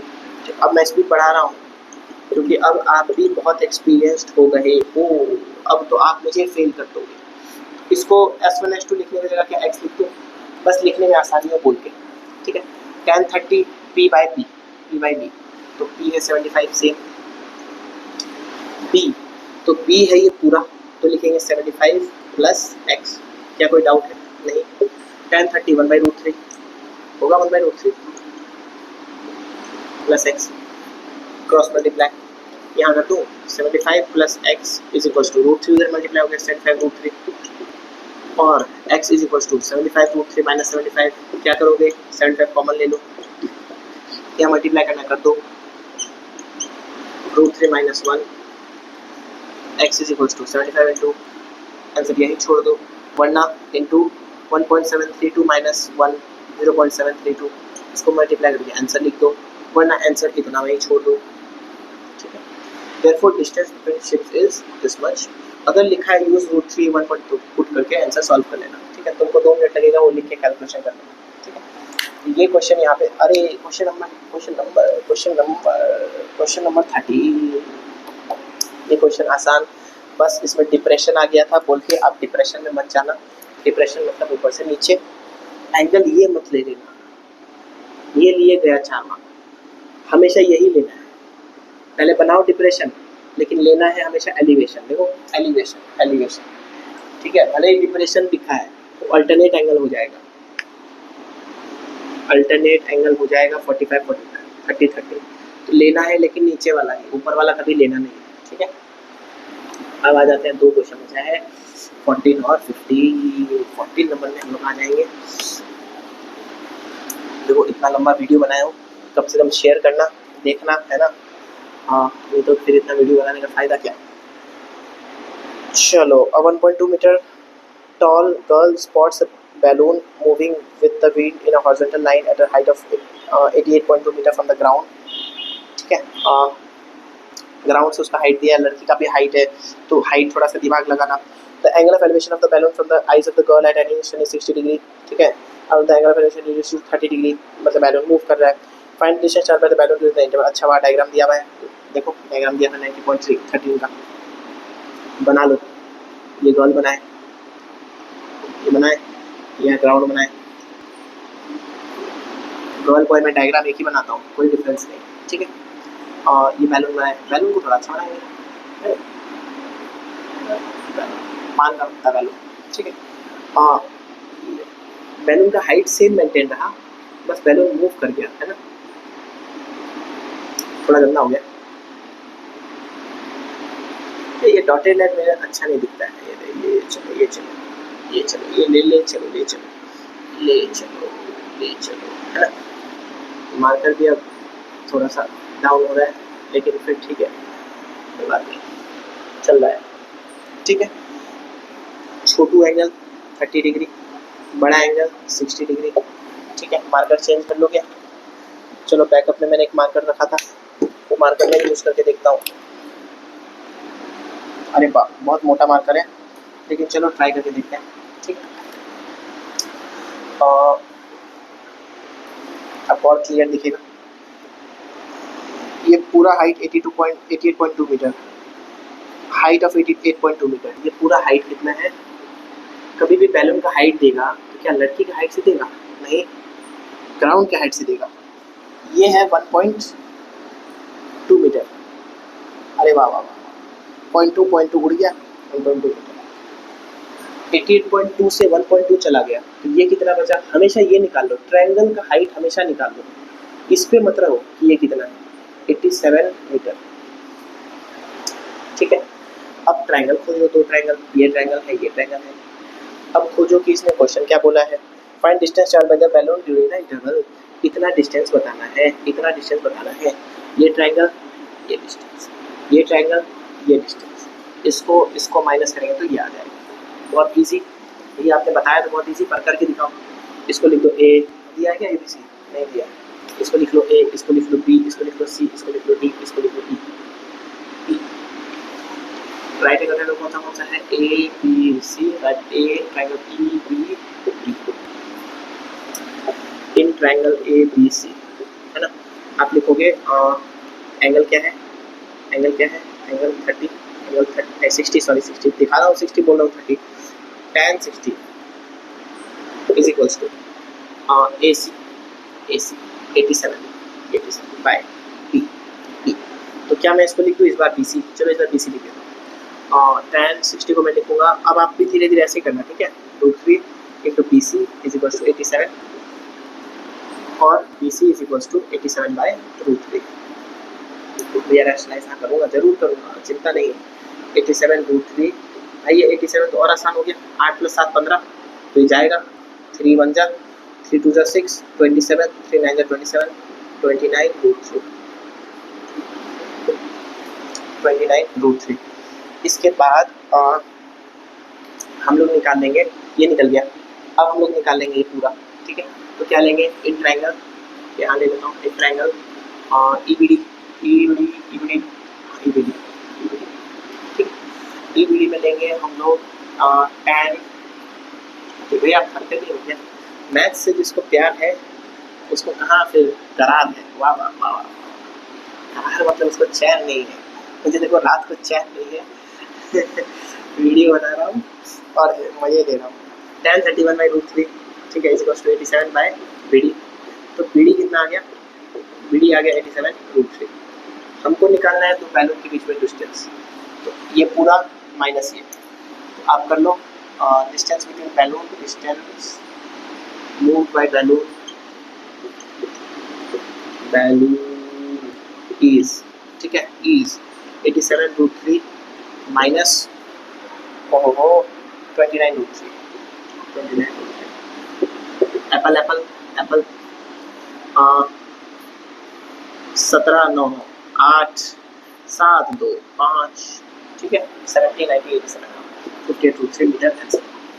ये हो गया आपका 14 नंबर क्लियर। अब लास्ट क्वेश्चन है 15 नंबर, मैं ज़्यादा दूर निकल गया, बाहर निकल गया। 15 नंबर लास्ट क्वेश्चन है, एकदम अभी तक इंटरेस्ट बना के रखो, मैं बना के रखा हूँ। तो आप 15 नंबर आप खुद से थोड़ा सा ट्राई करो डायग्राम बनाने का, मैं मिटा रहा हूँ धीरे धीरे धीरे धीरे, तब तक आप 15 नंबर का डायग्राम ट्राई करो खुद से बनाने का। लगभग ये वीडियो हो गया लंबा, पर ये वीडियो अगर देख लिए ये टॉपिक तो बनेगा ही बनेगा। देखो लास्ट का क्वेश्चन जो अब मैं कराऊंगा ना, ये स्कूल एग्जाम में तो 100% आता ही आता है, बहुत ज़्यादा, मतलब 99% आएगा, ठीक है। क्योंकि थोड़ा सा है, अच्छा क्वेश्चन है तो थोड़ा देना पड़ता है। देखो 15, लेकिन बोर्ड एग्जाम में ना इसमें से कोई भी एक आ जाता है, और या फिर एग्जाम्पल्स का किया हुआ ही है बुक में, और इतना हम लोग कर लिए, तो एग्जाम्पल्स आप कर लोगे, एग्जाम्पल्स नहीं छोड़ना, और ये एक्सरसाइज का क्वेश्चन करना, बस काम खत्म। मेरा बैटरी भी, मोबाइल का बैटरी भी बोल रहा है सो जा ना। A straight highway, highway highway my way leads to the foot of a tower, एक टावर के पास पहुंचाता है, foot of the tower. A man standing at the top of a tower, ओहो यहाँ पे कोई खड़ा है एकदम अक्षय कुमार खतरों का खिलाड़ी, ठीक है। Observe a car at an angle of depression of 30 degree, ये एंगल 30 डिग्री पे दिखता है, which is approaching to the foot of the tower with the uniform speed, ये यहाँ दिखता है। इसको थोड़ा सा आँख इसका यहाँ सुला देता हूँ, ठीक है। फिर ऐसा है ना, फिर इसका हाइट भी आप कंसिडर कर लो, इसको ऐसे ले लो, ऐसे ऐसे ऐसे ऐसे, ऐसे। ये कार को दिखता है 30 डिग्री पे, विच is approaching the foot of the tower, ये यहाँ अप्रोच कर रहा है, ऐसे ऐसे जा रहा है, ठीक है। With uniform speed, uniform speed एक बार ऊपर लिख लो ताकि आपको कंफ्यूजन ना हो, कोई उतना लेना देना नहीं है। Uniform speed, constant speed, speed equals to distance by time, constant speed आपका तसल्ली के लिए लिख देता हूँ। Which averaging the foot of the tower with the uniform speed 6 seconds later, तो बस टाइम 6 सेकंड इसलिए दिया ताकि हम लोग निकाल सके, आगे स्पीड निकाल सके, ठीक है। मैं बताऊंगा आपको। आप लिख लो यहाँ पे 6 सेकेंड्स लेकर, टाइम हो गया 6 सेकेंड्स, ताकि आपको डर ना लगे। The angle of depression of the car is found to be 60 degree, obvious बात है, नजदीक आएगा तो एंगल ऑफ डिप्रेशन ज्यादा दिखेगा। तो डिप्रेशन बोला है क्या, डिप्रेशन बोला है तो ऐसा कर देना, बस ऐसा ऐसा ऐसा, इसको लिख देना ऐसे, ये है 60 डिग्री, इसको मैं मिटा देता हूँ, ठीक है। इसको, ये पूरा एंगल को आप लिख देना 60 डिग्री, ये इसको बाहर लिख दो, और ये छोटू एंगल को आप लिख दो, ये यहाँ से ये इसको आप लिख दो 30 डिग्री, लेकिन यूज इसी को करो, उसको बस लिख दो। मैंने लास्ट में लिखा, देखा आपने कैसे, डिप्रेशन पढ़ते बस बना दिया, वैसे ही आपको भी करना है। Find the time taken by car to reach the foot of the tower from this point, यहाँ से यहाँ पहुँचने में उसको कितना टाइम लगता है, ठीक है। यहाँ से यहाँ पहुँचने में इसको कितना टाइम लगेगा, ये हमको निकालना है। तो क्या क्या दिया एक बार फिर से बस देख लेता हूँ, मैं मजाक के चक्कर में देखा ही नहीं है ना, चलो देख लेता हूँ। The street light is a foot of tower, man standing at the top of tower, the car angle which is approaching the foot of the tower with a difference 6 seconds, the angle of division of the car is 60 degree, find the time of the car to reach the tower in this point। कुछ भी नहीं हुआ है, ठीक है। तो हम लोग ये देख लेते हैं कि हाइट ऑफ द टावर है, मान लो h, height of the tower h है, तो क्या इससे आप ये ट्रायंगल दिखा, कुछ भी नहीं दिया ना तो भी घबराना नहीं है, बस आप मेरा प्रोसेस को फॉलो करो। Triangle A B C, triangle A B D, ठीक है। इसके बाद आप आराम से फॉर्मूला लगाओ, और tan बी से रिलेशन चाहिए ना, tan 30 is equals to h by, height को मैंने मान लिया h बाय बी, बी ये नहीं ले लेना, ये ट्रायंगल इसीलिए ए बी सी लिखा करो, ठीक है। बी ले लो आप बी सी, ठीक है। 1/√3 is equals to h by bc, therefore bc is equals to h√3। क्या कोई डाउट है? नहीं, ये पूरा डिस्टेंस है h√3, ठीक है।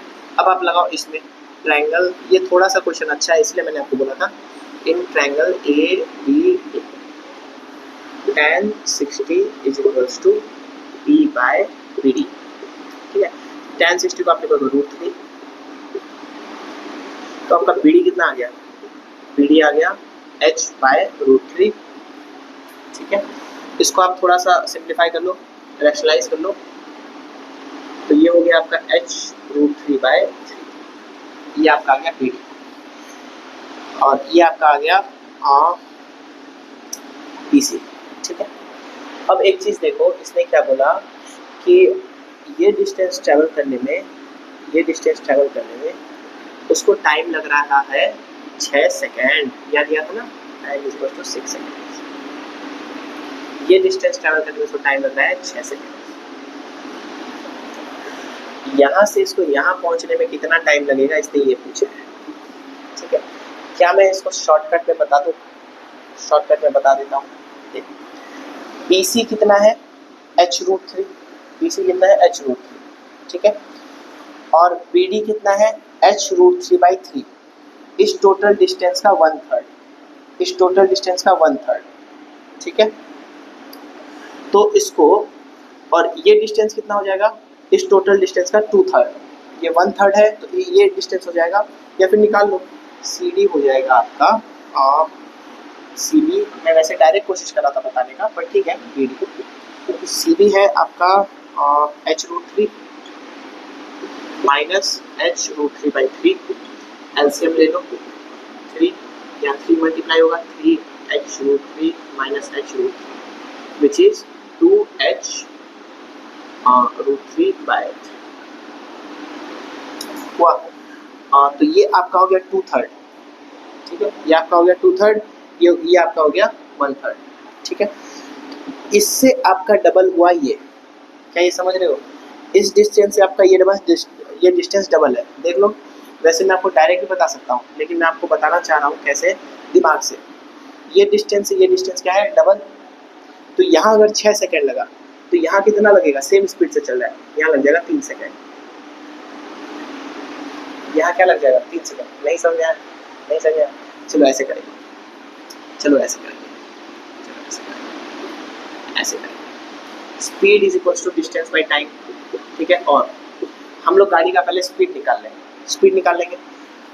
Speed is equals to distance कितना था, सी डी का डिस्टेंस था 2h√3/3, इसको टाइम कितना लगा 6 सेकेंड, डिवाइड बाई 6। कंफ्यूज मत होना, कौन है डिवाइड में, 6 है डिवाइड में, कौन है डिवाइड में, 6 है डिवाइड में।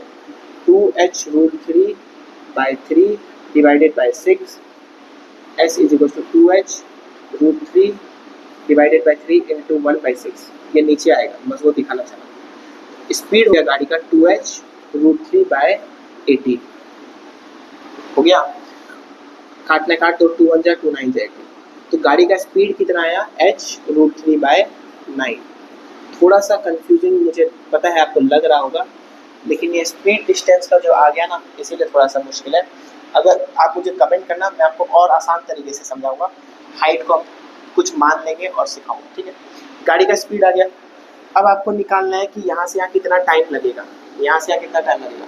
फिर से फॉर्मूला लगाओ, speed is equals to distance by time, speed is equals to, इस बार ये distance B D by time, ठीक है, ठीक है।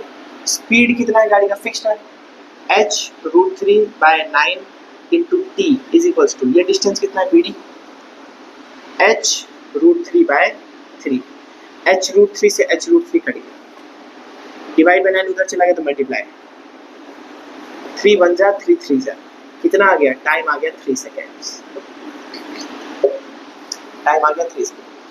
और मैं आपको शॉर्टकट एक बार 2 मिनट में बता देता हूँ, ये डिस्टेंस ना इससे डबल है, आप देखना, तो डबल डिस्टेंस में डबल टाइम लगेगा, यहाँ 6 सेकेंड लगा तो 3 सेकेंड लगेगा, डायरेक्ट आप कर सकते हो, ठीक है। तो इसमें बोला find the time taken by car to reach the foot of the tower from this point, यहाँ से यहाँ 3 सेकेंड आंसर। तो ये हो गया आपका एप्लीकेशन ऑफ ट्रिगोनोमेट्री का पूरा चैप्टर कंप्लीट, पूरा चैप्टर कंप्लीट, यहाँ से बाहर कुछ नहीं आएगा। अब एग्जाम्पल्स बस देख लेना एनसीईआरटी से। भैया आरएस करना है क्या, इसका आरएस करने का कोई ज़रूरत नहीं, अपना टाइम वेस्ट मत करो। आरएस करने से अच्छा अपना टाइम इसको सब्सक्राइब करने में लगाओ, थोड़ा शेयर करने में लगाओ, है ना, थोड़ा मेरा मोटिवेशन बढ़ाने में लगाओ। देखो जैसे जैसे मेरा बिल्ड होगा कॉन्फिडेंस, है ना, जैसे जैसे आप जुड़ोगे, मैं आपको ये गारंटी दिलाता हूँ, आप मेरे साथ चलो 90 अबव कोई कीमत में आएगा। 100 वाला गारंटी ऐसा है ना, देखो 100 आपके ऊपर डिपेंड करता है, मैं आपको एक लायक बना सकता हूँ। चलो 90 का भी मैं इनिशियली नहीं छोड़ दूंगा, 80 प्लस मेरा गारंटी। कैसा भी स्टूडेंट, मतलब कैसा भी स्टूडेंट से मतलब आप अभी तक आपको कुछ भी ना आता हो तो भी 80 प्लस का आएगा, लेकिन 90 प्लस और 100 प्लस, 100 प्लस तो कुछ नहीं होता, 100 ये आपके ऊपर है। मेरे पढ़ाए हुए बच्चे 99 भी लाए हैं, है ना, लेकिन वो स्टूडेंट पे डिपेंड करता है। लेकिन जो मैं पढ़ा रहा हूँ, ठीक है, इससे आपको आराम से आप अच्छे से स्कोर कर सकते हो, है ना। तो आगे आप ऐसे कंटिन्यू ऐसे पढ़ते रहो। आज ये वीडियो यहीं पे ख़त्म करते हैं। गुड नाइट, और चैनल को सब्सक्राइब और शेयर जरूर करना। आगे मिलेंगे, थैंक यू।